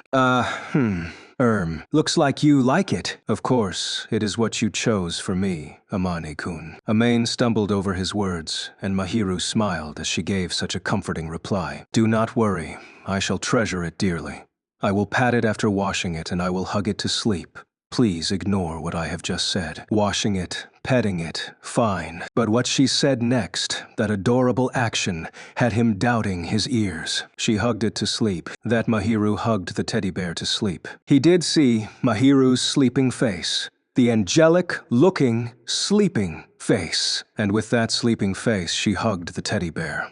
A pretty girl sleeping together with a teddy bear. He imagined the sight, and an idle image immediately filled his mind, causing him to blush. Mahiru, too, was blushing at what she said, looking teary as she latched onto his arms. Please, forget about that. No, that's impossible. I will be bothered. It seemed she was really embarrassed to let this fact be known to him, for her ears were completely red, her eyes teary as she looked up at Amain. That expression was really destructive, but she probably would not know. Is it really that embarrassing? It's not something to be worried about, right? Does it not make me look like a child, hugging a teddy bear to sleep? No, I imagined it, and it seems cute. It's absolutely fine. Please do not imagine it. This time, it was Mahiru who was so embarrassed that she dared not to look at Amain directly, and leaned into her favorite cushion, remaining silent. He found her to be really adorable in this state. It was bad to him in more ways than one, but he found himself wanting to dote on her. It would be fine if he could reach his hand out and pat her head, but this might create an opposite reaction, and she would not allow it. He suppressed the impulsive hand as he stared at Mahiru, the latter peeking from the cushion after a while. Her eyes were still teary from embarrassment. Her face was red, but she seemed a little lively, giving him a somewhat vengeful look. Amene-kun, you are to share something embarrassing too. It is unfair for me to do so alone. He felt Mahiru basically self-destructed there, but Amain could not be absolved of blame. But even if he wanted to expose something shameful about himself, he could not think of anything. I shall message Akazawa-kun and ask, when did you get Itsuki's contact? Actually, I heard from Chito-san, so I chatted with him. Did he not send a foe? No, nothing. That is fine. Saying that midway through, she buried her face into the cushion again. It seemed Mahiru had just self-destructed once again, but Amain merely felt confused. Chapter 63. The Angel. Strange change. To those who had no particular interests, spring break was a rather boring period. Amain himself did not have many interests, just reading and strolling about. His classmates had given him wry smiles, wondering why he had such hobbies. He would not take the initiative to do any outdoor activities as he had these hobbies, or attend any leisure facilities. If he was not invited out, he would go jogging, strolling, or buy ingredients, and so on. A dumbfounded Itsuki once asked if it was fine for Amain to not enjoy his youth even though he was a high schooler. The latter felt that he did pay some attention to his health and exercising, so he should be fine. Mahiru, too, showed no signs of going anywhere. Of course, he would occasionally see her exercising or shopping for necessities. However, she hardly went anywhere to play. Is there anywhere you want to go to play? He himself had no right to criticize, but he wondered if it was fine for a high school girl in her prime to be like this. So after dinner he asked Mahiru, and after some deliberation, she showed a wry smile. Go to play. Well, I have not thought of anything. I do prefer staying at home. Well, I'm the same. Don't feel like there's anything much outdoors. Like going back to Shihoko-san's. We just met in New Year, so that's fine. We'll be going back during summer break. That means I won't get to eat your cooking, Mahiru, and it's boring. Is that so? He was already used to Mahiru's cooking, to the point where he would suffer if he did not get to eat it. The desire to eat her cooking intensified with every passing day. At the same time, he got used to her presence next to him, and her existence was to be expected, which was another reason why he did not want to return to his hometown. He already realized she was cute and adorable, but her presence calmed him. It probably was because her demeanor meshed well with his personality. Well, if I go back, they'll drag me here and there, and that seems tiring. Here and there, like tourist attractions, shopping, and so on. If I don't make plans, they'll drag me off to a certain place.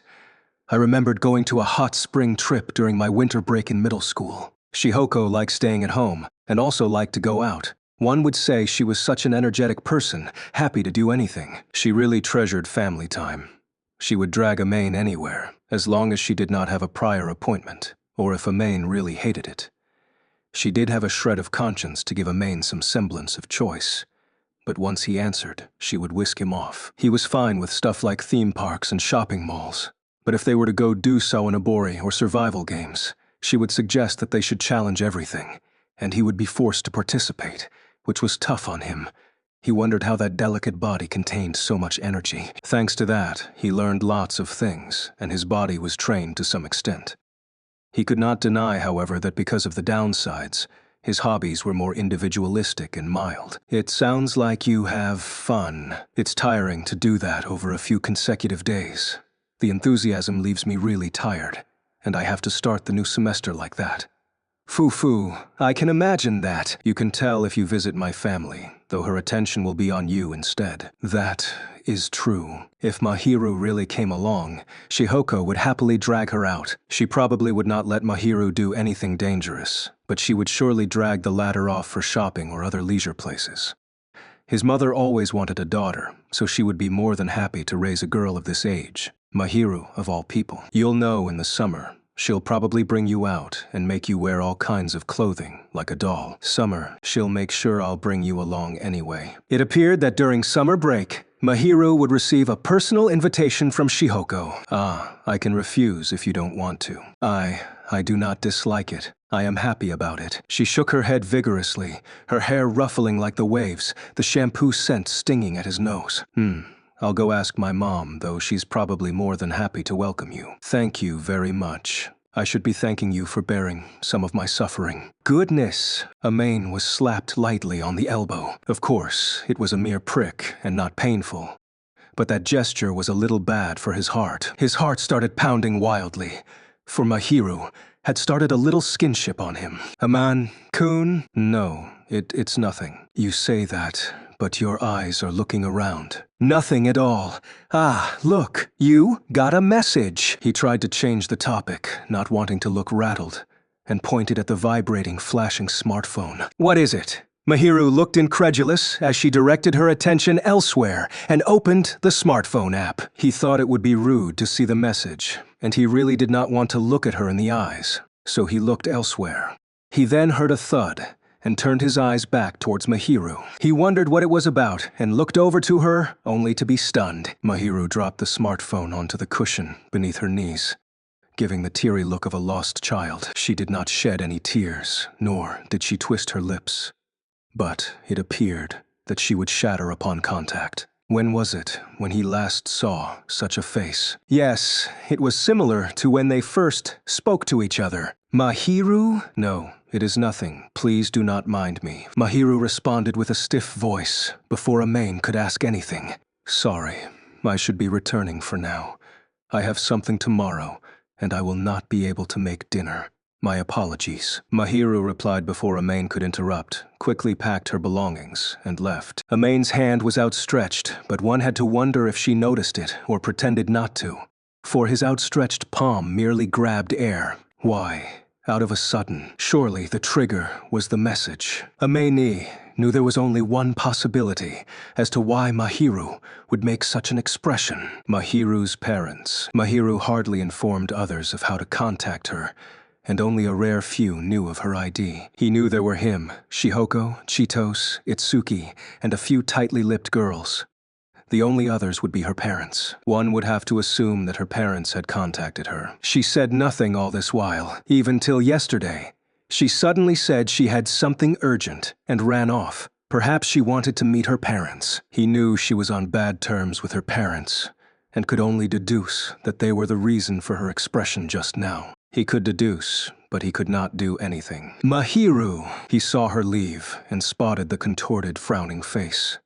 Despite that, he could not say anything. He could only murmur helplessly the name of a girl who was not present, and slammed a fist onto the cushion that once held up her knees. Chapter 64. The Angel and the Venomous Rose. The weather was bad. Dark clouds covered the skies outside the window, nary any sunlight to be seen. Raindrops were more likely to fall than sunlight. Thus, even though they were in the latter half of March, he felt a little cold. He switched on the heater and sat on the sofa, but was just so restless. His eyes would look towards Mahiru's apartment from time to time. It was likely that Mahiru's parents had plans to meet her. She said she would not be around to make dinner, for she did not want to show her emotions after the meeting, it seemed. He felt unpleasant thinking about how Mahiru would look hurt, as though something was stuck within him. He was really worried, and even sent her a message. If there's anything, contact me. He could not remain as restless as he was, so for the time being, he went to the supermarket to secure his dinner. But even while shopping, Mahiru's expression remained on his mind. It would be rather painful for her to show such a face to her parents. He instinctively bit his lips as he recalled her looking afraid of something. He reverted his expression to normal so as not to look suspicious. But his mood did not improve. He was aggressively stuffing the side dishes into the shopping basket, and regretted mangling them a little. He sighed, finished payment for the goods, and slowly returned home under the cloudy skies. Then, as he took the elevator back he noticed something amiss. He moved away from the corridor leading to his apartment and hid himself in a corner. There were two people standing outside Mahiru's apartment. One of them was the girl with the flax-colored hair he was used to seeing, Mahiru. The other was an unfamiliar woman. Though he was looking from slightly afar, the lady could be said to be rather pretty. The woman was facing the petite Mahiru and looked rather tall. Considering the height difference against Mahiru, it seemed she was as tall as an ordinary male. Despite that, the woman did not seem to be tall or burly, probably due to her body proportions. Her form-fitting business suit showed the balanced, curvy body that could be called an ideal woman's body type. The bright, semi-long brown hair was upon her shoulders, and she looked a little grim. Even without her makeup, the eyes covered with eyeliners highlighted her strong personality. Her sharp gaze never showed signs of easing, even as she faced Mahiru. She was rather pretty, but her appearance and disposition were obviously standoffish. The vibe of a career woman. If Mahiru could be said to be an innocent lily, she was a vibrant, glamorous rose. The woman's disposition and appearance were completely different. You really aren't cute at all. Just like that man. There's nothing more infuriating than that. Amain widened his eyes once he heard such a voice from the lipstick-red lips. Given how she was talking to Mahiru, it appeared she was the mother. But he was stunned to hear the mother actually humiliate her own daughter. The face and words were not what a parent should be saying to the daughter. Anyone would have been hurt seeing such an attitude from a parent. Did Mahiru endure such a thing for so long? It would be one thing if you resemble me. But you just had to resemble that man. Whatever, we won't be related once you graduate from university. No point nitpicking. Just mail over the necessary documents like usual. Yes, that's all. Don't bother me with anything unnecessary. Mahiru answered softly, and the lady snorted before turning to leave. She was walking to the elevator hall, and Amain went to the corridor with some awkwardness. As they passed, she glanced aside at him and left without saying anything. Mahiru stood there, spotted Amain, and winced. You heard that? Sorry. He did not lie and apologized earnestly. He did not intend to eavesdrop, but he could not have left at that moment, and he could not leave Mahiru in that state. Who's that? Seyoshina. My actual mother. Recently, she would show a tender expression more frequently, but she seemed more reticent than their first encounter. Her voice seemed to creak with every word she said. I knew my mother hated me all this while. There is no point worrying about it now. Her voice was flat and monotonous. Amain concluded that she was acting tough, given that he spent much time with her, watching over her. It was obvious that she was suppressing such emotions. The suffering, the pain, the sorrow. She was about to silently retreat to her room, and Amain instinctively grabbed her hand. But that instinct might be the correct choice. If he let Mahiru be, her thoughts might take a turn for the worst. Mahiru was dumbfounded and showed a faint, feeble smile, wanting to shake his hand off. Amane held firm, though, not wanting to let go at all. He held her shockingly weak and helpless wrist firmly, yet not forcibly. That wrist was so shockingly feeble. Come with me, Amain said to Mahiru with a forceful tone, one he usually would not use, and she showed an awkward smile on her contorted face. I am fine, you know. You do not have to worry, Amane-kun. I'm saying this because I want to be with you. Even he felt that he was being too arrogant, but he had no intention of retracting his words. He stared at Mahiru intently, and her face showed an utterly feeble smile before she stopped resisting. He impudently took that as an agreement, grabbed her hand, and dragged her to his place. Chapter 65. The Angel Monologue and Tears. He invited Mahiru into his house and sat her down on the sofa. She showed a feeble smile and was on the verge of falling over. He held her hand, sat down, and moved his hand from her wrist to her palm, wanting to wrap it, it seemed. Once he gently wrapped her hand, and her eyebrows drooped. "May you hear some pointless words from me." 10 minutes or so passed since they arrived in Amain's apartment before Mahiru started to confess. "My parents did not marry out of love. I shall not mention the details, but they got married simply because of family matters and mutual interests." Mahiru flatly noted, but such a marriage reason was increasingly rare in modern Japan. Typically, people would marry out of love. It was not impossible to marry out of mutual interests, but it felt so archaic to mention it. It seemed she was someone of the upper class, and one could assume her parents were the same. Amane could not say it was completely impossible for them to marry because of such reasons, but he found it unbelievable. So, actually, they did not want to have a child, but a nightstand happened. They gave birth to me, and they had no choice but to offer money. They never had any intention to raise me. They didn't want to raise a child. They usually do not come home. Even if they do, they just treat it as a hotel. I never saw much of my parents' faces since I was young. Mahiru lamented softly, looking so frail. I do not remember them doing anything typical of a parent. The parent who raised me was in fact the housemaker. They have affairs and usually focus on their sides. All they do is to give me money and discard me, saying that I am not needed. No matter how I work hard or try to be a good child, they just would not look at me. At that point, he finally understood why Mahiru projected herself as an angelic child. Mahiru yearned for her parents to look at her, even a little. If she acted as a good child, they might show concern for her and praise her. She maintained such behavior even with the faintest of hope and missed the opportunity to stop even at this point. She continued, as she was still clinging to that little possibility. Or perhaps it was a facade she had to maintain, so that nobody could see her inner self. He did not know the reason why, but he understood that Mahiru really did not wish for it. But they never showed concern for me. No matter how pretty I have become, how good I am at studies, capable of sports and housework, those people never once looked at me. My hard work has been for naught, but I am still working hard. It is foolish of me, no, even though I knew I will not be repaid. This despondent lament suffocated his heart. Those two cannot divorce with me around. They are not willing to be my guardians, for that will cause trouble for their affairs and their work. I cannot look to my grandparents for assistance either. I have been waiting until I graduate from university, and once I am capable of being independent, I will not have any relation to them. I was shocked to be told directly that I am not wanted.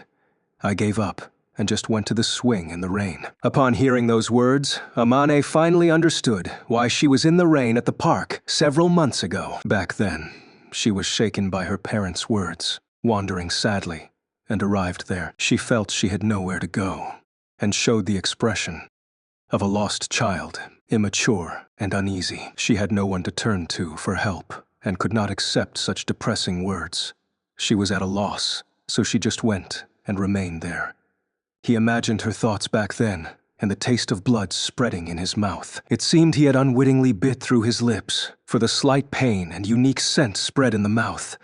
The unreasonable truth might have inadvertently caused rage to arise within his heart. If they found it inconvenient, they should not have given birth to me. The really feeble mutter seemed as painful as a stake being hammered into his chest, leaving him unable to move at all. At this point, his heart was incensed.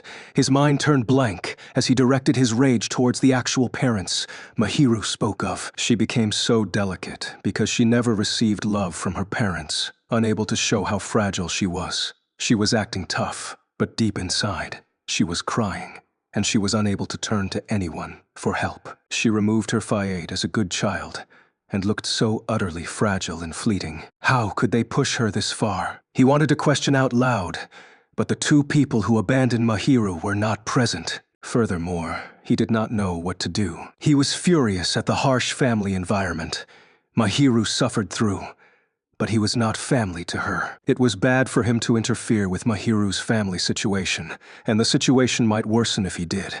He could not do anything, for he considered that anything he said could potentially hurt her. But if he was to leave Mahiru as she was, it seemed that she would sublimate into the air. He laid the blanket next to him over her head. He covered her, her face hidden in the shadows. While she remained confused, he brought her into his arms. It was the first time he took the initiative to embrace. Her petite, helpless body seemed prone to snap if he exerted too much strength. Amain embraced Mahiru in his clutches, for the latter never able to rely on anyone, and always endured in silence alone. Aman-kun, I think I'm starting to understand why your personality is like this. The part about me not being cute. Not that. More like how patient you are, yet so stubborn. She had to endure, for if she once showed weakness, she would surely collapse. The housemaker appeared to really care for Mahiru, but was merely a hired outsider, unable to help Mahiru, and so she could only endure this silently, without being able to ask anyone for help, and for that reason, she ended up faking herself. I can't interfere with your family, so I'm not going to lecture them here and there. As an outsider, Amain should not be talking about something as sensitive as family matters, but it did not mean he could not help and support Mahiru. I'll pretend not to see, so just cry all you want. You'll just feel suffocated holding it all in with that face of yours. To be honest, he really did not want her to cry, but if this continued to pile up, she would crumble apart one day. Thus, he hoped she would cry, that she would release all the stress she had endured silently. If she was suffering, he wanted her to talk it out. If she felt lonely, he wanted her to express her loneliness.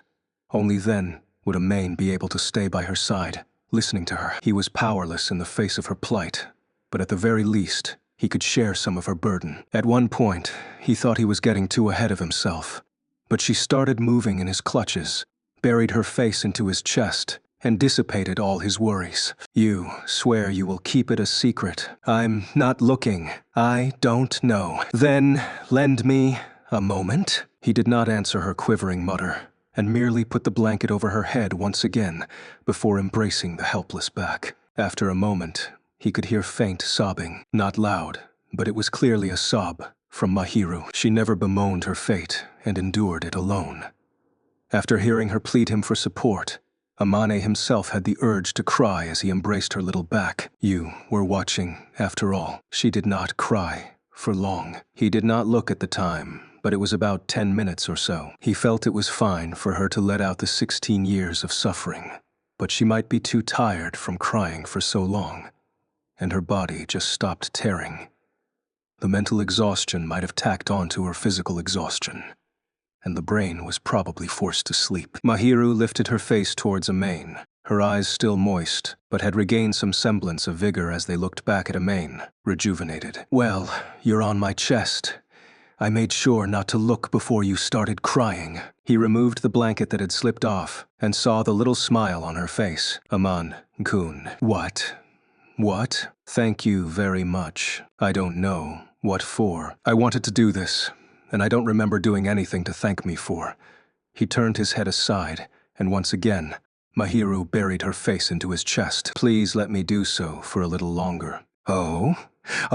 He could not leave Mahiru as she was in this state. After all, he wanted to support her. He tried to play it cool as he embraced her firmly and gently patted her head. If nobody else would praise Mahiru, Amane would do the honors. You really worked hard. You don't have to force yourself in front of me. So he thought as he gently caressed her head. She seemed to have calmed down, looking up at him with the expression of one with her strength sapped from her. But perhaps she was just a little too worried about various things, for she did not appear to cheer up. What shall I do in the future? Mahiru muttered softly, showing a perturbed smile towards Amain's eyes. I worked hard, but the two of them never cared about me. The others too call me the angel, but they never really needed me. What they liked, what they need, is the angelic Mahiru Shihina, not the real me. I was the reason for this outcome, but I am suffering because of this. Is it not ironic? I was the one who drove myself to despair, she bitterly noted, and latched onto the fabric on Amain's chest. The real me is not cute at all, timid and selfish and unpleasant in personality. I am not attractive in any way. Well, I like that, somewhat. He unwittingly blurted out his true thoughts. Mahiru instantly blinked away, and he stared back at her, continuing, Well, you have moments when you aren't cute, but I often have thoughts that, yeah, you're cute. I want to protect you. Besides, your forthright personality is something I like, and nobody with a bad real personality will actually worry about that. You're thinking about it backwards. He flicked Mahiru's forehead lightly. The latter was somewhat dumbfounded, the negative expression gone from her face. Mahiru's self-deprecation was really something Amain could not understand at all. Everyone could tell she was a hard-working, kind girl, no matter how they looked at her. She might be a little too blunt in her words, but she was being reasonable and saying things for the good of others. She said she was timid, but that was not a bad thing. She was merely too hurt and being defensive so that she would not be hurt again. And if she was really not cute, Amani would not have become so restless because of her. Rather, he hoped she realized that she was cuter if she was being her true self. Don't belittle yourself. There's one guy in front of you who likes to see your true self. She might have lacked self-esteem because she was not loved. However, Amain was not the only one who liked her. There were many others too who felt the same, and he really lamented her grave misunderstanding. Chitos too felt that the real Mahiru was cute and kept clinging onto the latter. Clearly, that Chitos would not simply look at appearances after all. He stared into Mahiru's caramel-colored eyes, implying so, and her eyes began to swim around.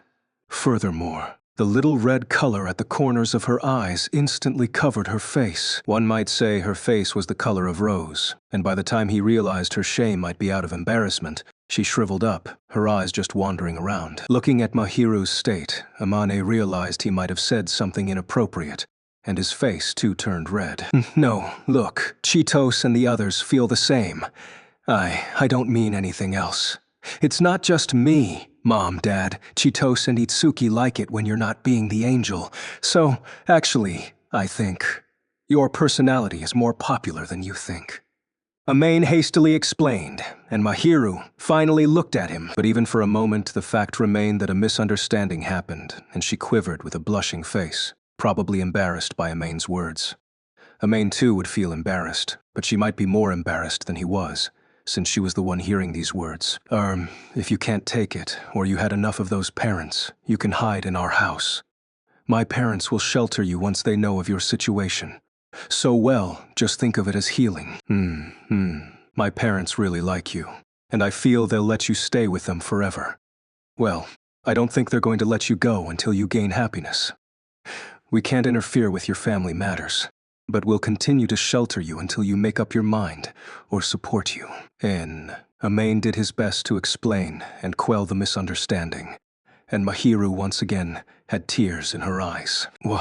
Why are you crying again? Because I feel blessed. Well, you haven't been fortunate, so you can be a little more selfish. She was financially well off, but she received nothing else. She did not receive the love she deserved, and it was amazing that she managed to grow up without being twisted. He felt that Mahiru could fawn to anyone as much as she pleased and be impulsive after all the hardship she suffered. Since nobody else would hear her sufferings, he decided to make up for it, even by a little. So, may I request for something? What? As long as I can do it, he quipped, but she smiled. This is something only you can do, Amain, Kun, and muttered, Please, look at me some more. I'm looking at you working hard. I won't know where you'll run off to if I look away, so I'll keep watching you. Please, catch me well. I'll hold your hand, then. Is that all? He looked towards Mahiru's face, who stared back before giving a bashful look. For today, please catch me with your body. Once she said that, she wrapped her arms around Amain's back, burying her face into his chest. His heart raced for a moment, but he thought it would be bad to have malicious thoughts, so he suppressed those thoughts before embracing that delicate body once again. Chapter 66. The Angel and the Reduced Distance. The following day, Mahiru remained the same. It seemed that she had recovered from the previous day's incident and sat next to him with a usual expression. She did not appear to be in agony, but rather extremely calm. But the little difference was that the distance between them had reduced. In the past, there was a space of at least 2 fists, even though they were sitting next to each other. On this day, she was close enough to touch his arm. Her fragrance was closer than before, and Amain could feel his body warmth. Because of that, he recalled that he did embrace her tightly the previous day, and also the softness and fragrance from her. He was troubled. Back then, she looked really feeble, and he just could not help but embrace her. In hindsight, that act was really bold. She did not dislike it, and instead sought for an embrace from him. Her gesture indicated that Amain received her trust, that she could rely on him. But while he was delighted with this, he felt awkward. I want to seize the opportunity now that I experience this. Amain really welcomed her fawning over him, but he started to wonder if she liked him as a boy. It would be great if that was the case. He could no longer fool himself completely. Again, he realized he was captivated by Mahiru. He was worried, wondering how he should keep his distance from her. Perhaps he could touch her normally, but to what extent? He never expected himself to have such troubles. Fortunately or not, Mahiru was oblivious to Amain's worries and leaned by his side with a peaceful expression. Amain wanted to suppress his impulses and was suffering as a result. Mahiru had a psychological trauma due to her parents and probably was against having a boy-girl relationship. He did not want her to know his feelings. Given her personality, he did not think she would despise him, but he was frightened at the thought that she might distance him. He wanted to embrace her up front again, to touch her, to kiss her. But as a girl, the only emotion she might feel was fear if a boy she had yet to date started to have such thoughts. He dared not express such emotions to her, as he wanted to treasure her. What is it? Amane-kun.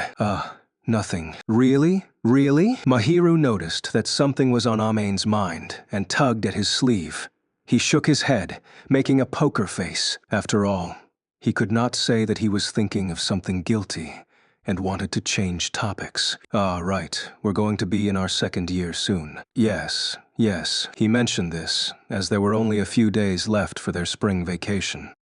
Mahiru seemingly forgot her doubts as she went with the flow. We will have to change classes then. No, change classes. It'll be easier for me if I get in the same class as Itsuki and Cheetos. Yes, I am looking forward to it. Looking forward. I wonder if I will be in the same class as you. Mahiru gave a little bashful smile, and Amain wanted to bang his head onto the sofa armrest and also to scratch his chest. I won't talk to you, you know. That may be so, but I will be relieved. And you will keep an eye out for me, no. Not to the point of being a stalker. No, I will not be angry about you looking at me, Amane-kun. Please, look at me more. That was what Mahiru said so innocently, and looked so innocent that a sheepish Amain dared not look at her directly. She meant for him to watch over her. But to him, it seemed to imply more. Since she did not intend otherwise, it was pointless for him to second-guess. He snorted to purge his own thoughts, and shrugged. If I'm to look at you, everyone else will find that disgusting. I'm like this after all. It was one thing if they were alone together. But if he were to do the same to Mahiru at school, he might be labeled a disgusting guy, in addition to his reputation as a gloomy one. He intended to pretend to be a passerby at school. He was not particularly keen on letting others know his feelings for Mahiru. However, Mahiru was strangely peeved for some reason. Look, even if you make that face. Amane-kun, are you not cutting your hair? What's with this out of a sudden? Well, I'll tidy it up from time to time, but I don't really cut it short. It is a pity. Say. But your handsome side is a secret only to me. That is fine, too. Amain had a feeling that Mahiru was being sweeter to him than usual, as though she was showing affection to him. Usually he could handle it, but since he already realized his feelings for her, this attitude from her might cause him fatal demise. What's cool about that? He muttered to hide how embarrassed he was being. At that moment, Mahiru showed a peeved look and slapped his thigh. He knew what she wanted to say, but he dared not look at her in the eyes due to the shame. I get it. I'm sorry. I look handsome to you, is it? It is not good of you to think so, but I shall leave it be. Mahiru accepted his apology for the time being and reached out towards his bangs. His clearer vision reflected her serious ease. Are you not belittling yourself too much, Amain-kun? You are rather handsome, after all. I'm embarrassed to hear you say that to me directly. You often say so to me. Perhaps you should try enduring that shame too. I too am embarrassed, she said confidently, and Amain recalled that when he called her cute, her face really was blushing. She would feel embarrassed whenever she was praised, and because she was so adorable, Amane earnestly praised her for being so. Whenever he did so, she would feel embarrassed. Surely it was not a good feeling to her. "You're the only one who'll call me handsome." "You should have a little more self-confidence, Amane-kun. The person who consoled me has to have some confidence. But, Amane-kun, you helped me and gave me confidence. I am really grateful to you. I hope you can muster some confidence. You are a kind, handsome, outstanding." "Oh, ooh." Amane unwittingly felt bashful the moment he was praised. He was never praised before, and his heart felt unbearable when the girl he liked praised him. Of course, he was elated. The emotion called embarrassment took precedence, however. One might say his embarrassment was the majority, and he was restless. He reached out to ruffle Mahiru's head to divert his attention and to disguise his emotions. "Wait, Amane-kun." "Shut up. I am fine with this, but you will mess my hair up." Amane felt that his actions might be too violent to a girl, so he hastily switched to a different gesture, gently combing her hair. Mahiru then earnestly leaned her head over. "Please pat me more." Her voice sounded like a background noise, but it was probably a delusion on his part. Despite that, Mahiru did not look unwilling, and Amane continued to comb the smooth, glossy hair. Is she fawning over me? She never had one to fawn over, and at this point, she finally had someone understand her situation and true thoughts. Perhaps she had the urge to. In that case, he felt that he should dote on her more. He buried his immoral thoughts to touch her back in his heart and gently patted her head as she wished. Once he was done, Mahiru lowered her completely beetroot face. Amane got too carried away, and he too was blushing once he was done. This was the outcome to be expected after all. Chapter 67. The Angel and the New School Year. Ping-S note continues directly after the events of Volume 2. Quite the group we have this year. Itsuki leered away as he stared at the class register, commenting so to Itsuki. Amane stared at the cluttered name list and found himself in the same class as Itsuki, Chitos, and Mahiru. Katawaki, too, was in their class. This class had both the prince and the angel. We're in the same class as Shiina-san. I'm in the same class as the prince. He could hear such shrill and deep voices that did not seem to be directed at anyone in particular. Perhaps it was because Mahiru and Amane were in the same class that Itsuki was grinning. This is going to be one noisy class. Huh? Amane did not want to be teased by Itsuki and replied thusly before heading towards the classroom. Itsuki followed with a wry grin. Amane felt it was a good thing Itsuki was in class, but he felt certain he would be laughed at, so he kept mum. Itsuki was one who would get too ahead upon being praised, and Amane decided to change the subject by saying a few words. They entered the classroom and found the angel and prince already surrounded by many. Amane could only chuckle at this scene. They're as popular as usual. Itsuki too chuckled next to him. Katawaki seemed to have noticed the two enter the classroom and showed the usual hearty smile. Yo, guess I'm in the same class as you this year. Guess we're in the same class as you this year. Yuta. 3 straight years if we include middle school. That happened? Yep, we're in the same middle school. Amane already felt they were rather close. That would explain why. Please, look after me this year too. Fujimiya. Oh. Katawaki was friendly to anyone and could smile to Amane, even though they were nothing more than acquaintances. Is this the secret to being popular? So Amane wondered. Feeling speechless and amazed, he answered thusly to Katawaki, who remained unperturbed despite the crowd around him, and sat at his assigned seat. He did not look towards Mahiru. After all, he did not want to look guilty. She was surrounded by many boys and girls, and had no time to deal with him. Surely Mahiru never noticed Amane, and Amane did not have to do anything much. Morning. We're in the same class. Amane was checking if he missed anything in his submitted documents, and Chitos, who had overslept, showed up. He felt his gut wince, for Chitos and Itsuki were in the same class, and the days ahead would surely be rowdy. Morning. You didn't show up with Itsuki today. Nen, I overslept. Well, I just forgot about this new semester, so Mom woke me up. Where's Aikun? At the vending machine. Oak, I'll get him to buy some milk tea. Mahiran. We're in the same class, please. Take care of me. The utterly fearless Chitos waved away at Mahiru and attacked the latter, who was in the middle of the crowd. The nickname Mahiran had everyone stunned, but Mahiru herself naturally accepted it, giving the angelic smile in the process. Once everyone realized that Cheetos was allowed to call her that, they gave envious looks. Let's hurry and get some crepes when we go home today. The stall at the station has some nice one. If you do not mind, please allow me to join you. Perhaps it was just Amain overthinking it, but he sensed Mahiru giving him a glance. He felt there was no need for her to seek his permission all the time, however, that she should go if she wanted to. After all, Amain had no right or intention to stop her. He hoped she could go along with what she wanted. He could simply drop by at the fast food restaurant or the convenience store for lunch. Also, he was relieved to see that Mahiru was interacting with such good-natured friends. He felt Cheetos was really of great help and hoped Cheetos would bring Mahiru out, since the latter never actually had fun with others. He wanted Mahiru to enjoy herself, to go visit places without being worn out. Perhaps Mahiru was the one who benefited most from being Cheetos' classmate. Despite being pressured by Cheetos, Mahiru appeared to be enjoying herself as she smiled, and Amane too showed a little smile. Chapter 68. The Angel and the Lap Pillow. I never thought we would be in the same class. It was after dinner when Amain commented while lazing around on the sofa like usual.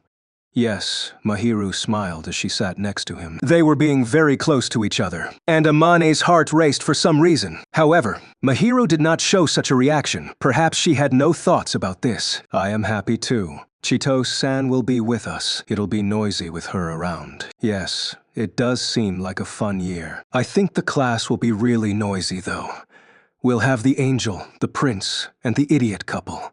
That's Itsuki and Cheetos. For good or bad, we have all the attention here. The angel and the prince were very popular with both boys and girls. Those of the same genders were somewhat envious at them, but the popularity arising from their outstanding appearances, abilities, and personalities heavily outweighed them. The couple Itsuki and Cheetos too were famous throughout the entire school year. It happened because they were often fooling around in school, and also because they had decent appearances and garnered much attention. Also, they were the mood makers of their classes and were extremely popular among the students. With them around, all the attention would be centered upon this class, and the homeroom teacher would have much trouble. The quartet themselves were fine, but there would surely be chaos. That teacher would have to be mentally prepared. You dislike it, Amain-kun. Not really. It looks like you guys will be happy. Are you not thinking about joining in? Me. I just want to spend my time normally, probably chit-chat with Itsuki. But if nothing's going on, I'll probably talk to you or Katawaki. I don't really interact with you outside, so if we suddenly do, there's going to be lots of suspicions. As a guy, Amane could possibly have some interaction with Katawaki.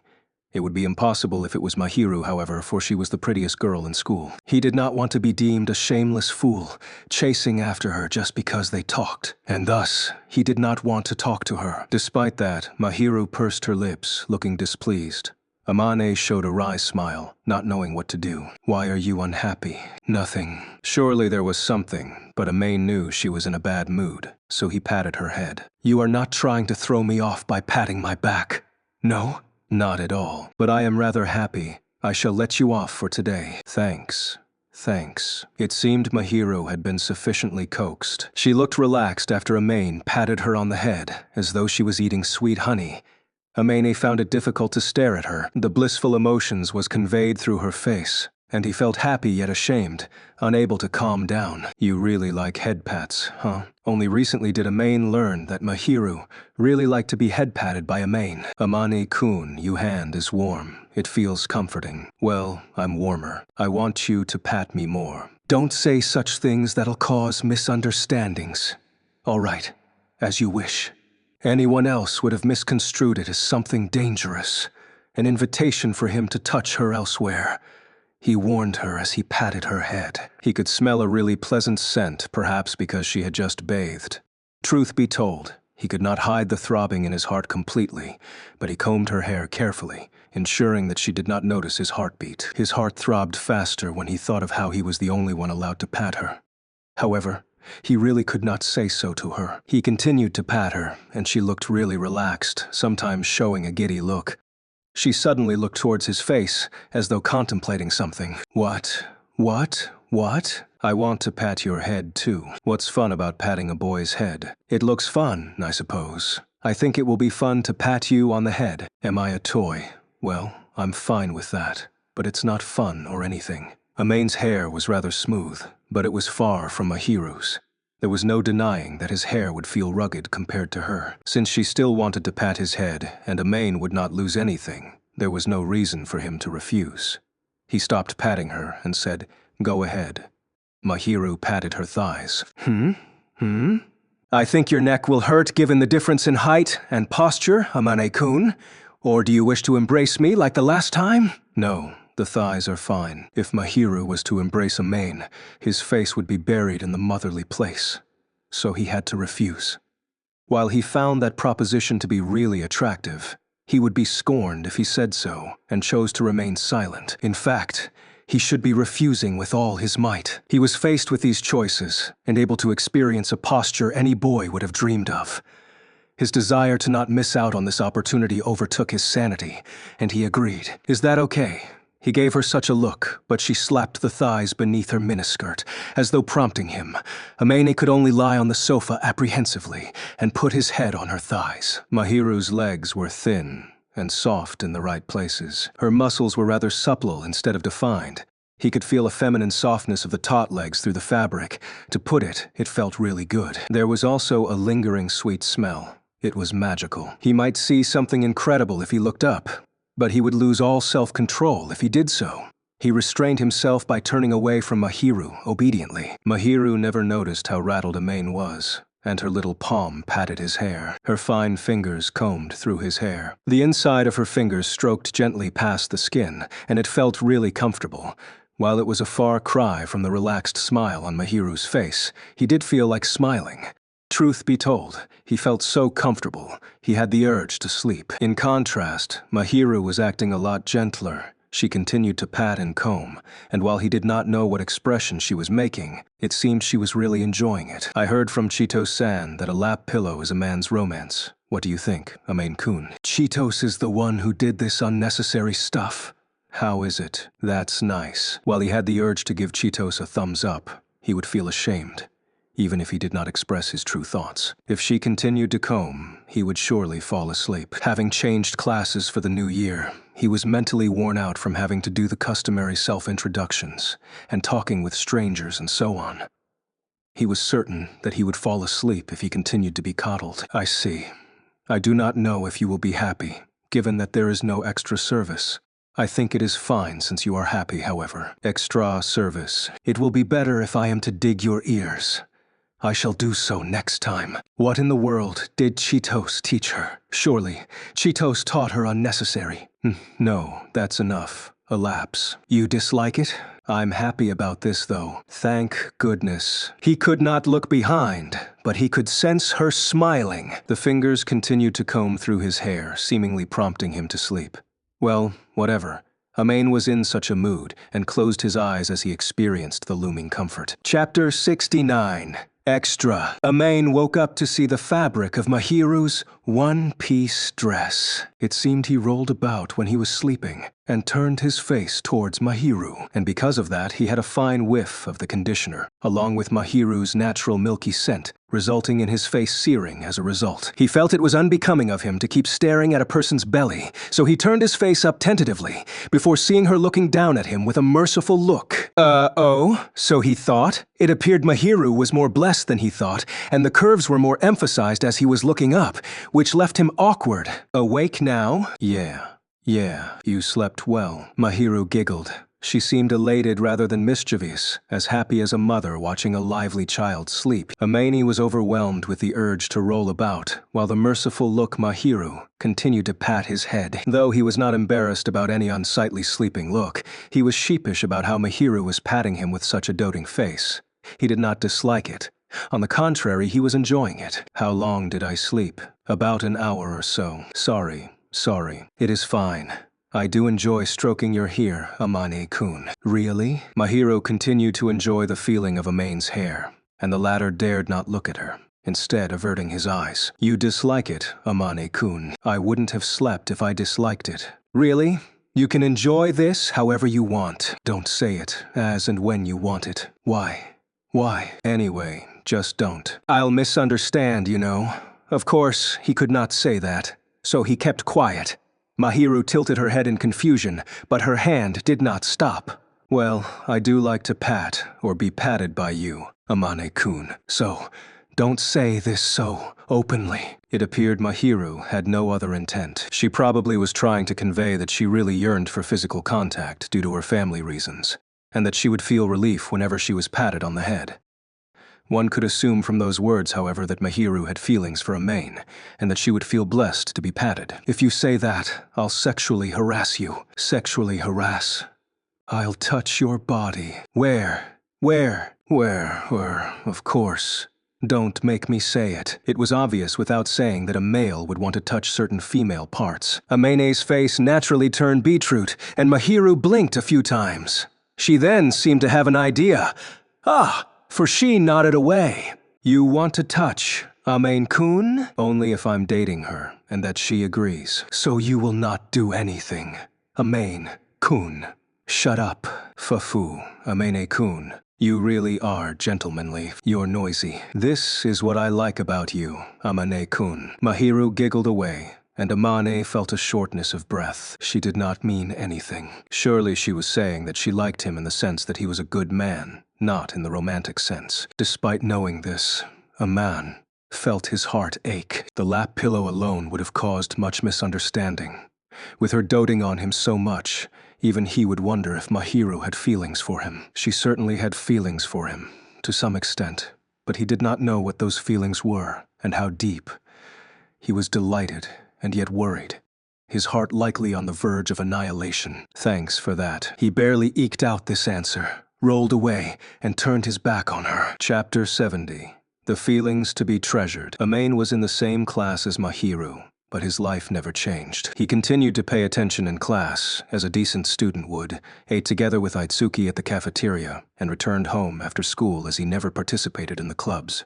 That was to be expected, however. Say, you fine with that? Amain was having lunch in the cafeteria, just like his first year of high school. Itsuki was seated before him when he suddenly mentioned this, as though he thought of something. On a side note, while Chitos would occasionally pop by to join them, she probably was eating with Mahiru on this day.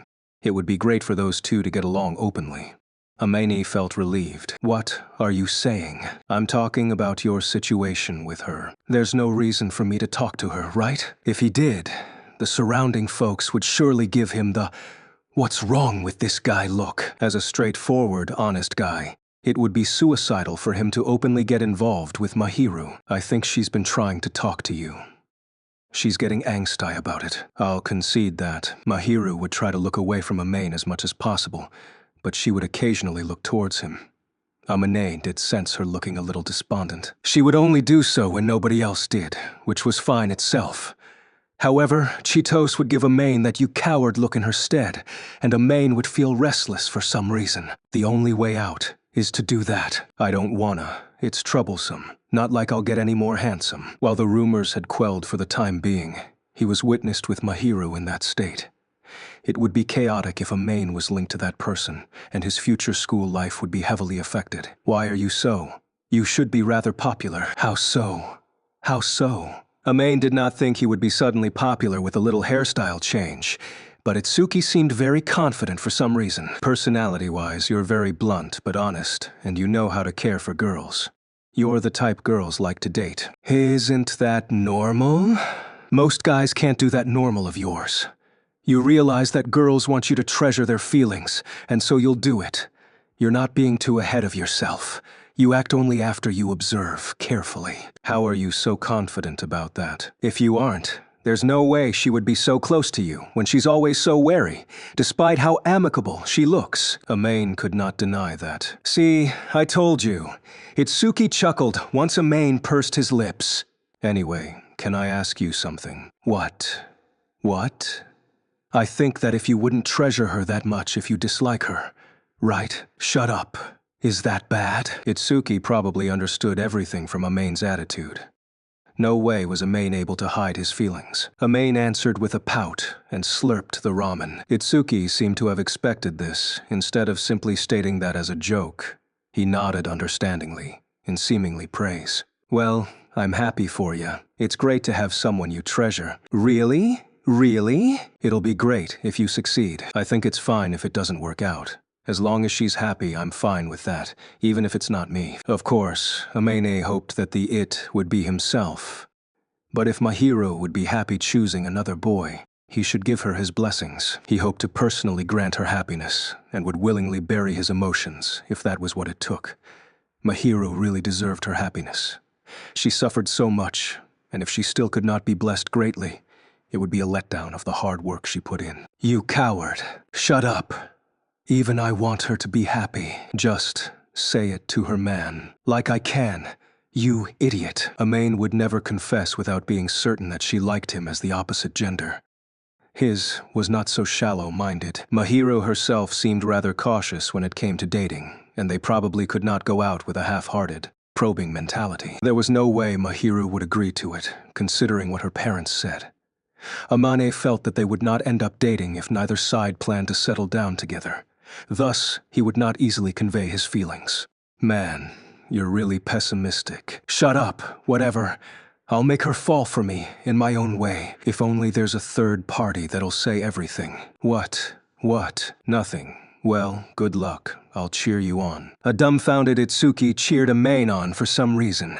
The latter frowned, but he graciously accepted those words. Chapter 71. The Prince's Troubles. Oh, Fujimiya. That's a surprise. After school, Amane dropped by at the game center, inserted a note into a coin exchange machine, and heard a voice he was not really familiar with. He slipped the coins into his wallet, turned around, and saw Kadawaki standing there. It appeared the latter came to the game center for some fun too, for his hand was in the wallet as he stood behind Amane. Strange seeing you here, Kadawaki. What about club activities? It's a rest day. Will be bad to be burdened every day after all. I see.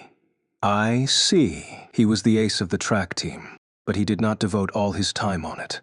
According to him, he could not compromise on rest. Once he was done exchanging his money, Amane retreated to the side. Kadawaki, too, inserted a note into the machine. 2,000 yen went into his wallet, and once he spotted Amane looking, he chuckled. I thought you would be an honor student of sorts. Shocked me to see you here, though. I do visit a game center from time to time, but I don't really want to waste money, so I won't really come here unless there's something. Then why today? I'm here to play the crane game. Someone asked me to get a doll. On the contrary, it was Cheetos who showed Amane the Game Center website and went all looky-look. Don't you think Mahiran will like this? Having considered how Mahiru had been a little dejected recently, Amane came to the Game Center hoping to catch a doll for her. Looking at the photo Cheetos sent the last time, it appeared Mahiru did not have many decorations in her room. Amane wanted to use the chance to buy Mahiru a cute doll and provide a few friends to the bear doll. Can you catch one? Yep, I'm good at this. The crane in this game center were rather strong and easy to grab with. Once he figured out the object's center of gravity, its positioning, and the manner to grab, it was unexpectedly easy. It was due to Shihoko teaching him tricks in elementary school. See, put the crane here and it grabs it. Over here, pull the hook into the label, and voila. Amane managed to learn some strange knowledge and tricks due to his mother's showcase of her meaningless myriad of skills. Kadawaki looked surprised, and Amane led him to the crane area, saying that they should try everything. He casually slotted a coin into a machine with lots of bunny dolls. Given the arm grip and positioning, it appeared one coin would be enough. There were instances where it was impossible to grab without spending hundreds of yen. But this crane should be fine. Amane did not really understand, but it appeared the bunny doll was a character from a certain work. He aimed at the head and the body, and the head was then lodged in the arms. Its body was dangling, but with his head hanging on, the crane managed to hold on to the doll. All he had to do was to move the lever away, and the doll would naturally fall into the exit. Thud, the bunny fell. Amane took it out and waved it gently to Kadawaki. Wow. Who looked impressed. The crane arms of the game center here are rather sturdy, and the shopkeeper will teach anyone how to use it if you got any issue. This shop is a good place for beginners. So that's why Itsuki and the others say this is a good place. I see. Kadawaki nodded understandingly. Just to ask, this for someone? Yep, that person really took care of me. I intend to give this as thanks. Amane was not lying. He simply never mentioned that it was Mahiru. It was a fact that he was taken care of by her. It was a fact that the gift was an appreciation of her daily help. You're really hard-working, Amane. I think I understand, though. Understand? What? Well, you're delicate and gentlemanly, and will casually help others out. That was just a coincidence. It was, but you helped me out. That bag the last time, for example. Once again, Katawaki showed a hearty smile to express his thanks, and Amane found himself strangely bashful. It was not anything important, yet it appeared Katawaki remembered. Amane always had a shopping bag and did not intend for Katawaki to owe him a favor. Anyway, Katawaki, you done eating all the Valentine chocolates? Amane asked Katawaki, partially to hide his embarrassment from being thanked so openly, and partly to answer his own doubt. Katawaki then gave a grim look. Don't mention it to others, okay? I ate all the ones that were bought. You didn't eat the handmade ones? The handmade ones. Well, they did put in effort, but they aren't delicious. No, some added hair, and some added stuff that obviously should not be inside chocolates. What sorcery is this? It was understandable if they were accidentally mixed in. From Katawaki's tone, however, it seemed to have happened a few times, clearly deliberately. Amane had an impression that certain spells of the past included body parts. If the same idea was applied for chocolates, it might be unbearable to those who were forced to eat them. I do receive some complimentary ones too. This always happens to me, and it's scary, so I always insisted not to accept handmade stuff. People still give them to me though, so I would accept them before returning. As for those who disguised it as bought stuff though, I just have to say sorry. I guess. I can't accept handmade stuff when so many have weird things mixed in. Katawaki muttered away with a sad, hopeless face. Amane, too, had to sympathize. Being a popular guy sure is tough, huh? It's unbearable how I'm still envied because of this. Not like I want to be the popular one. I'd rather not be popular than suffer through this. Man, I agree. It's scary, right? Smiling girls giving me sweets and food with strange stuff mixed in them. Amane nodded as it was really reasonable. Typically, a girl's handmade item was really valuable, but it represented fear to Katawaki. It was pitiful how many times he experienced what was supposedly a rare event. Maybe the best solution is to get someone, so that nobody will chase after me. But I'm scared that she'll get bullied. Envy sure is scary. Ha! Ha! Katawaki seemed to be at wit's end as he dropped his shoulders. It appeared he was completely worn out. His standing posture really invoked much sympathy, so Amane grabbed a large packet of potato sticks from a nearby crane machine and gave it to him. Well, you can look for Itsuki and me if you need to talk. Eat up. Cheer yourself up. Thanks for that. It's tough. Katawaki clearly looked frustrated, and Amane truly felt that it was not easy being popular. Nor was it something to be simply happy about. Chapter 72. The Angel and the Doll. On this day, Mahiru was wearing an apron. Her hair was tied in a bun as she welcomed him home. She would usually tie her hair when cooking, and as expected of a girl, she would sometimes tie it in a ponytail or a bun like this. She would seek practicality as much as cuteness. It appeared she was done cooking dinner. When Amane returned home, she gave a look of relief. Amane did inform her that he would be a little late, but it seemed Mahiru was still worried. Amane was late as he just had coffee with Katawaki, and heard that latter's troubles. It appeared Mahiru was worried about Amane being late. Welcome back, Amane-kun. That bag is? Went to the game center. Well, here's my prize. Amane brought out a few things other than the bunny doll, and the large bag was stuffed to the brim. It seemed Mahiru, too, could tell how packed it was. That is quite a lot. Just spent money for 2 cafeteria set meals. What is inside? I'm hungry. We'll talk later. He could give it to Mahiru at this point, but he wanted to enjoy her reaction slowly, so he decided to leave it be. Also, he was really hurry, and wanted to have her dinner early. Do wash your hands and change clothes, then. Do not forget to rinse your mouth, too. I shall serve dinner in the meantime. Got it, got it. Amane would usually do so even without her saying that, but he was happy about how worried and concerned she was for him. While thinking that Mahiru was acting like his mother, he never said it out and went to the washroom as Mahiru had told him to. What is with this many items? After dinner, Mahiru showed her curiosity as she glanced aside at the prizes next to the sofa, asking Amane, Dolls. Amane did not intend to hide the spoils from her, so he put the bag on his knees and tore the tape as he answered. Dolls? Dolls? You like them, right? Yes, I do. There's quite a lot. I feel you'll really like them, so I got them here. The biggest prize for the day was probably the bunny doll about the size of the bear. It was rather large, but Amain was rather proud of himself, as he only used a coin. He lifted the white fur, round-eyed bunny and put it on Mahiru's lap. He was unsure what character it was, but he had a feeling Mahiru would like it, so he grabbed it. However, Mahiru merely stared at the bunny on her lap. You dislike bunnies. It is cute. That's good. Mahiru embraced the bunny doll with both hands and brought it to her face, just as she usually embraced the cushion. For a moment, Amane had the urge to frisk his cell phone, but he decided not to. Once he saw her smile, he captured the sight in his end as he rummaged for the other dolls inside the bountiful bag. And we have a cat and a dog. The crane arms were rather powerful, and thus he could capture most of the items cheaply. He caught a lot of things Mahiru might like. He put a beige and white-colored kitten doll that had a strange resemblance to Mahiru, along with a Shiba dog mascot. Mahiru then clearly showed a perturbed look. So many? Will that cause you trouble? Not at all. I have no decorations at home, and they are all cute. I am happy. That's good. The sight of Mahiru being surrounded by various dolls was as cute as Amain had imagined. Mahiru had yet to put the bunny down as she stared at the cat and dog excitedly, seemingly at a loss of which to choice. Amain smiled at her as he found her expression comforting. Mahiru seemed to have noticed Amain's stare as her face turned red before covering half her face with the bunny. The bunny's white and Mahiru's reddened face was obvious. One could see her moist eyes through the gap between the bunny ears. Amane continued to stare at Mahiru, as the sight of her was strangely alluring and cute. Mahiru might have had enough, for she clung her head onto Amain's elbow and buried her face.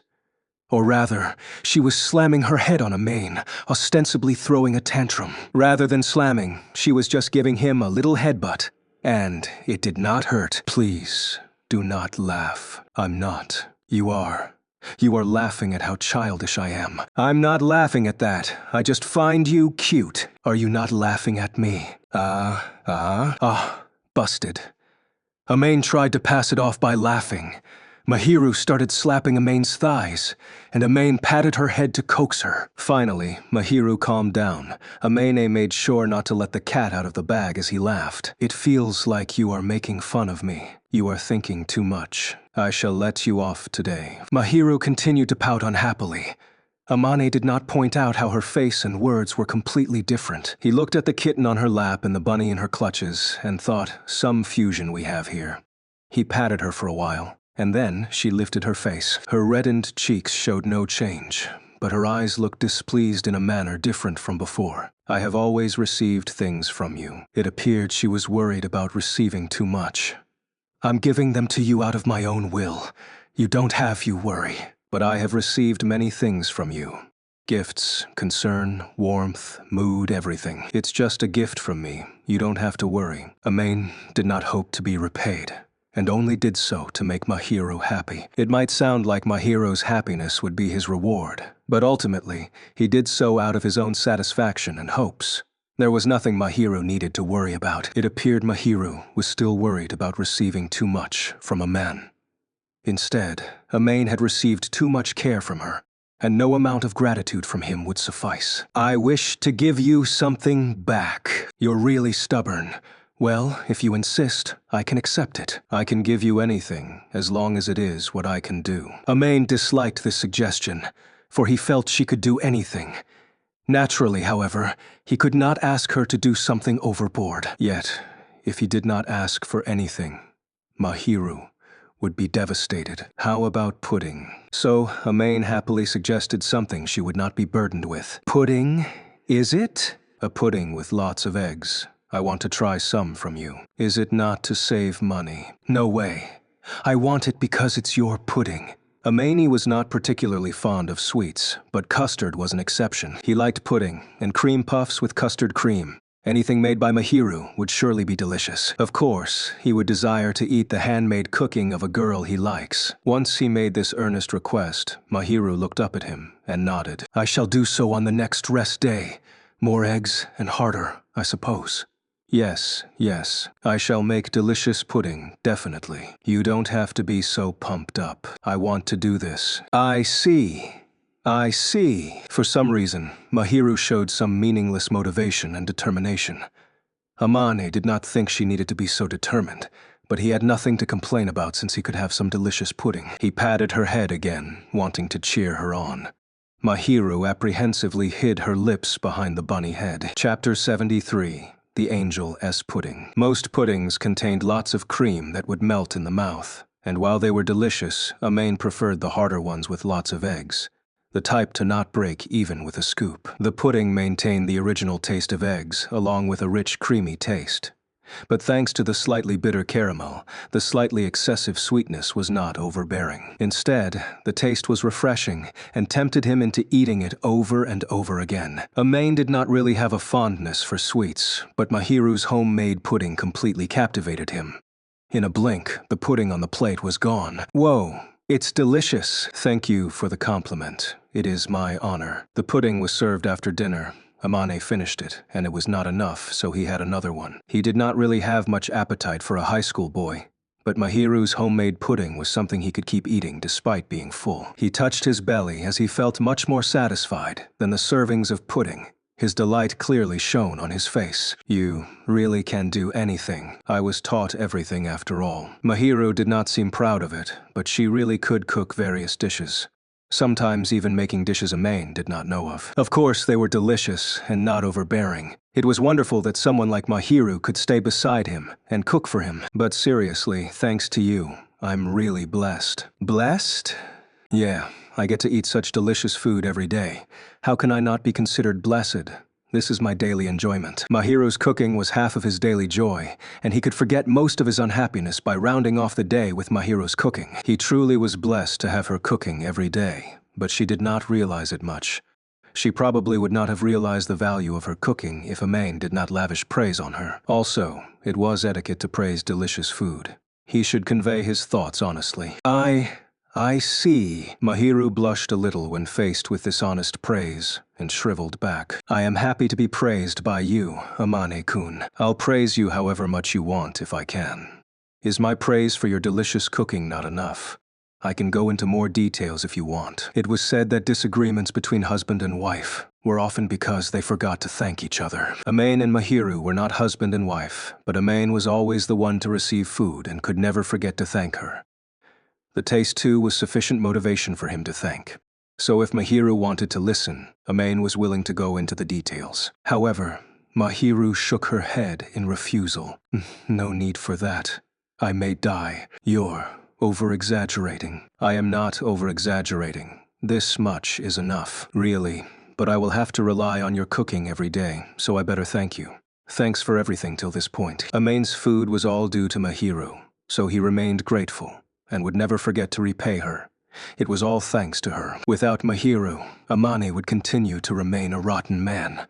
He hoped Mahiru would continue to stay alongside him, if he was any greedier, perhaps forever. He smiled with utter graciousness, and Mahiru shivered like a vibrating smartphone before she stood up. Amane-kun, no baka. For some reason, Mahiru called him an idiot with a cute voice, took the dishes and went to wash them. Amane followed her and put his cutlery in the basin. It was too sudden, and Amain was confused, thinking that Mahiru did not have to cover for his washing duty, so he grabbed her elbow. She suddenly turned towards him. Mahiru was blushing more than before, and it intensified after she saw Amain's face, which left the latter restless. I'll handle these. Wait for me at the sofa. Okay. Amain patted Mahiru's head and chased her out of the kitchen. Mahiru murmured something and hurried towards the sofa, burying herself into it. Seeing how unusually restless Mahiru was, Amane blinked away. He then recalled her prior blushing face and began washing the dishes with cold water to cool his head down. Chapter 74. The Angel S. Determination. Itsuki, Fujimiya. Let's eat. It was noon break at school, and Amane was about to eat with Itsuki as usual, only to hear a familiar voice. Katawaki had a hand raised, showing the usual hearty, genial smile. It appeared that Katawaki took a liking to Amain after the conversation days ago, and would come to talk from time to time.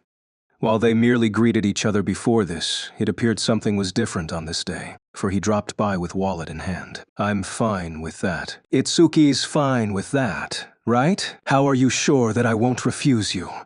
Well, doesn't matter now.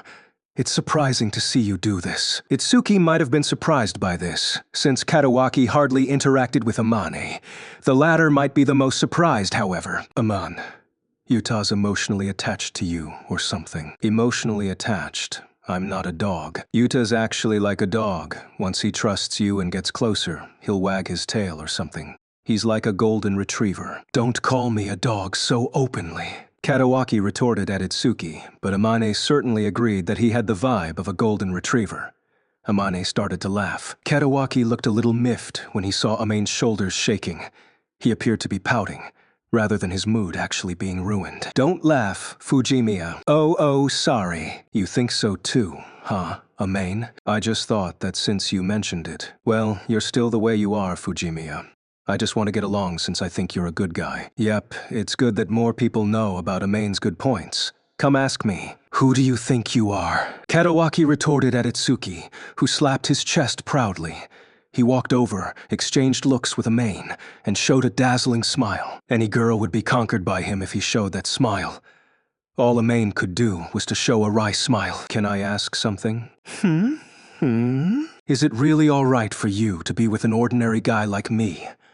It doesn't benefit you, right? Katawaki might had interest in Amane, and just wanted to be a friend, but Amane did not think there was no benefit to Katawaki doing this. He had so many friends, so why did he seek out Amane to be a friend? Of all people. Of course, Amame knew that people did not necessarily make friends by simply weighing pros and cons. He too made friends through instinctual feelings, yet he did not understand why Katawaki chose him. Katawaki was stunned to hear Amane's words, and gave an incredulous look. You didn't make friends by weighing pros and cons, right? You're right. Isn't that all right? I'm talking to you because I want to get along. Katawaki's smile remained like the clear skies, and narrowed his eyes. Oh? Yep, it's a good thing to build relationships. Itsuki grinned away as he said this, and quickly turned his eyes elsewhere. Over there was Chitos, who was beaming away. Mahiron's really cute after all. Hugging Mahiru, who just let her be. It was normal to see Chitos go for some skinship, and everyone in class might have been used to it, for they were staring at this scene between girls, smiling or looking jealous. Amane saw that they were already used to it, yet Itsuki showed a wry smile at their tomfoolery. What? Nothing. Itsuki smiled away as he tried to misdirect them, leading them towards the cafeteria. Amane and Katawaki too followed suit. I have decided. They returned home, had dinner, and Mahiru suddenly said these words. Amane blinked in surprise. What's with you? Out of a sudden. I had enough. Oh, okay. I don't understand, but since you've been enduring, I think it's fine for you not to. It appeared Mahiru had made up her mind about something, but Amane did not understand what exactly she was referring to. Despite that, she did work hard, could endure, and was never stubborn. Since she said she had enough, Amane would accept that, and even take the initiative in praising her. Really? Really? Yes, make it count. What are you intending to do? Do you really want to know? Of course. You will not be angry. Are you going to tick me off or something? Judging from the tone, it appeared to be related to Amane, so he had to ask. Naturally, Mahiru would never do anything to hurt others, and Amane never had to worry about this. However, what was she intending to do? He stared at her for quite some time, and her face was flushed, probably out of embarrassment. Her index fingers stick onto each other as she fidgeted, looking apprehensive. I want to get along with you at school, Amane-kun. She probably was referring to them, acting as strangers at school. Say. It feels like I am the abandoned one. Amane's heart weakened when he saw Mahiru. Say, with a crestfallen look. Back then, Amane would chat with Chitos as normal, so he could at least communicate with someone who knew both Amane and Mahiru. He really could not talk with Mahiru directly. Whenever Chitos came to talk to Itsuki, Mahiru would be left behind. Mahiru had friends in her class, but they never got along with her as much as Chitos did, and surely she would feel lonely. Of course, this loneliness was hidden in the angel's smile, but Amane was sufficiently acquainted with Mahiru to determine it. Amane understood this and hoped to do something for her. but it was not something he could easily nod and agree. But honestly, won't it be unnatural for the angel to suddenly get friendly with us plain-looking people? I have thought about it, and I have my solution. You thought about? Of course, you look down on yourself more than I do. Your self-denial is a huge problem. I shall do my best to ensure you gain confidence. Seriously, what are you thinking? Amain noticed how Mahiru was scared of being alone, but he never expected Mahiru to enthusiastically involve herself with him. This sense of closeness was something they could not imagine at first, and he did not know whether to be elated or concerned. Are you not willing to talk to me at school? Not that I dislike it, but someone like me. Amane-kun. Mahiru interrupted by calling his name. She sounded stern, as though reproaching. Do not say, someone like me. You always have a habit of belittling yourself. Amain-kun. She seemed infuriated as she poked her index finger at his nose. If you say that next time, I shall continue to point. Point? Point? I shall point it out, and as punishment, I shall pat your head until I am satisfied. That's a reward, right? Amain accidentally blurted, and his face twitched. It was a reward to receive Mahiru's head pat, but he should not have blurted it out. For once, Mahiru saw Amain freeze, her face reddened, and she was flustered. She never expected her punishment to be a reward. An overly cute punishment would not be a punishment, yet it was so like Mahiru. Amain too stopped talking as he had just stated his true thoughts, or rather, his desire. Silence loomed. They fidgeted hastily, and their eyes wavered. Mahiru then seemed to have made up her mind as she opened her arms towards Amain. You're doing this? She probably wanted him to enter her clutches, to head pat him. His head would overheat if he did so he did not. While the proposal piqued his desire greatly, Mahiru herself did not have any guilty thoughts, and had no intention of suspecting Amain of anything. It would be inappropriate for him to remain in close contact with such guilty thoughts. He gulped, but he never followed through. Please allow me to refuse. He shook his head and spoke formally. He really could not enjoy the softness with a nonchalant look. Don't do that to a guy. If you want, go look for Cheetos. I do think Cheeto-san is more dangerous, you know. If she sexually harasses you, just beat her. If I'm going to do anything perverted, beat me all you want. I will not doubt you since you are able to say so. Anyway, I shall head pat you with all my might the next time you say so. Ultimately, it appeared Mahiru had no intention of changing the punishment. Amain noticed that if he was punished, his shame and sanity would be at risk, so he swore to himself never to belittle himself before her. Chapter 75. Lunch with the angel. Amain, let's eat together today. Amain saw Cheetos leer away as she brought Mahiru over, and his face twitched when he recalled Mahiru's words days ago. It was true, however, that Cheetos could to bring Mahiru along under the pretext of eating together with Itsuki. There would be some jealousy around them, but that should not be cause for suspicion. Mahiru was pulled over by the hand, showing her usual angelic self with a smile on her face. It might have been Amain's imagination, but she seemed delighted to have accomplished her goal, and he had the urge to cup his head. Do I sit here? Please do not say so. It is my suggestion to sit with you. Please do not mind. You cannot run away. Mahiru was clearly implying so. Cheetos had agreed to do this with Mahiru. Or rather, Amain had the feeling that it was Cheetos' idea. He glared at Cheetos, who was grinning, or rather, leering away. Yet she tried to whistle elsewhere. Itsuki might have been informed by Mahiru, or perhaps he was delighted to be able to eat with Cheetos. Why don't we eat together? He gave the usual hearty smile, while Amain had agreed to it days ago. The envious looks around them had him on tenterhooks. You're intending to have lunch together? Shirakawa-san and Shiina-san. It appeared Katawaki too wanted to join in, and his sudden appearance had Amain's gut wincing slightly. I do have such intentions. I see.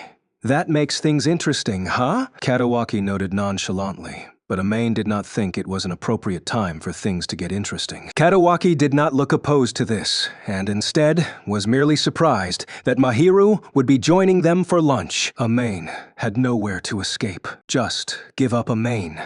You're surrounded. Itsuki whispered softly such that Katawaki could not hear, and Amain could only let out a long, lethargic sigh. You brought a bento, Mahiru-san. Amain and Itsuki usually ate at the cafeteria, so Mahiru and Chitose, who usually ate at the classroom, went along. The boys bought their lunch, sat down at their usual seats, and Katawaki noticed Mahiru brought a bento. Just to note, Mahiru was seated directly opposite Amain. Chitose had prompted Mahiru to sit there, giving Amain no chance to escape. Nen. It is dinner leftovers, though. Part of the dinner leftovers were used to make Amain's breakfast, and sometimes Mahiru would take some for her bento, which she probably did on this day.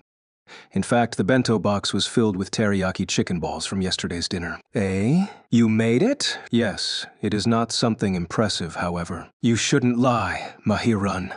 Aren't you good at cooking? How about you take cooking lessons from Shiina-san, Chi? You're cruel, Ikun. Shiina-san, you just need to teach Chi how to flavor.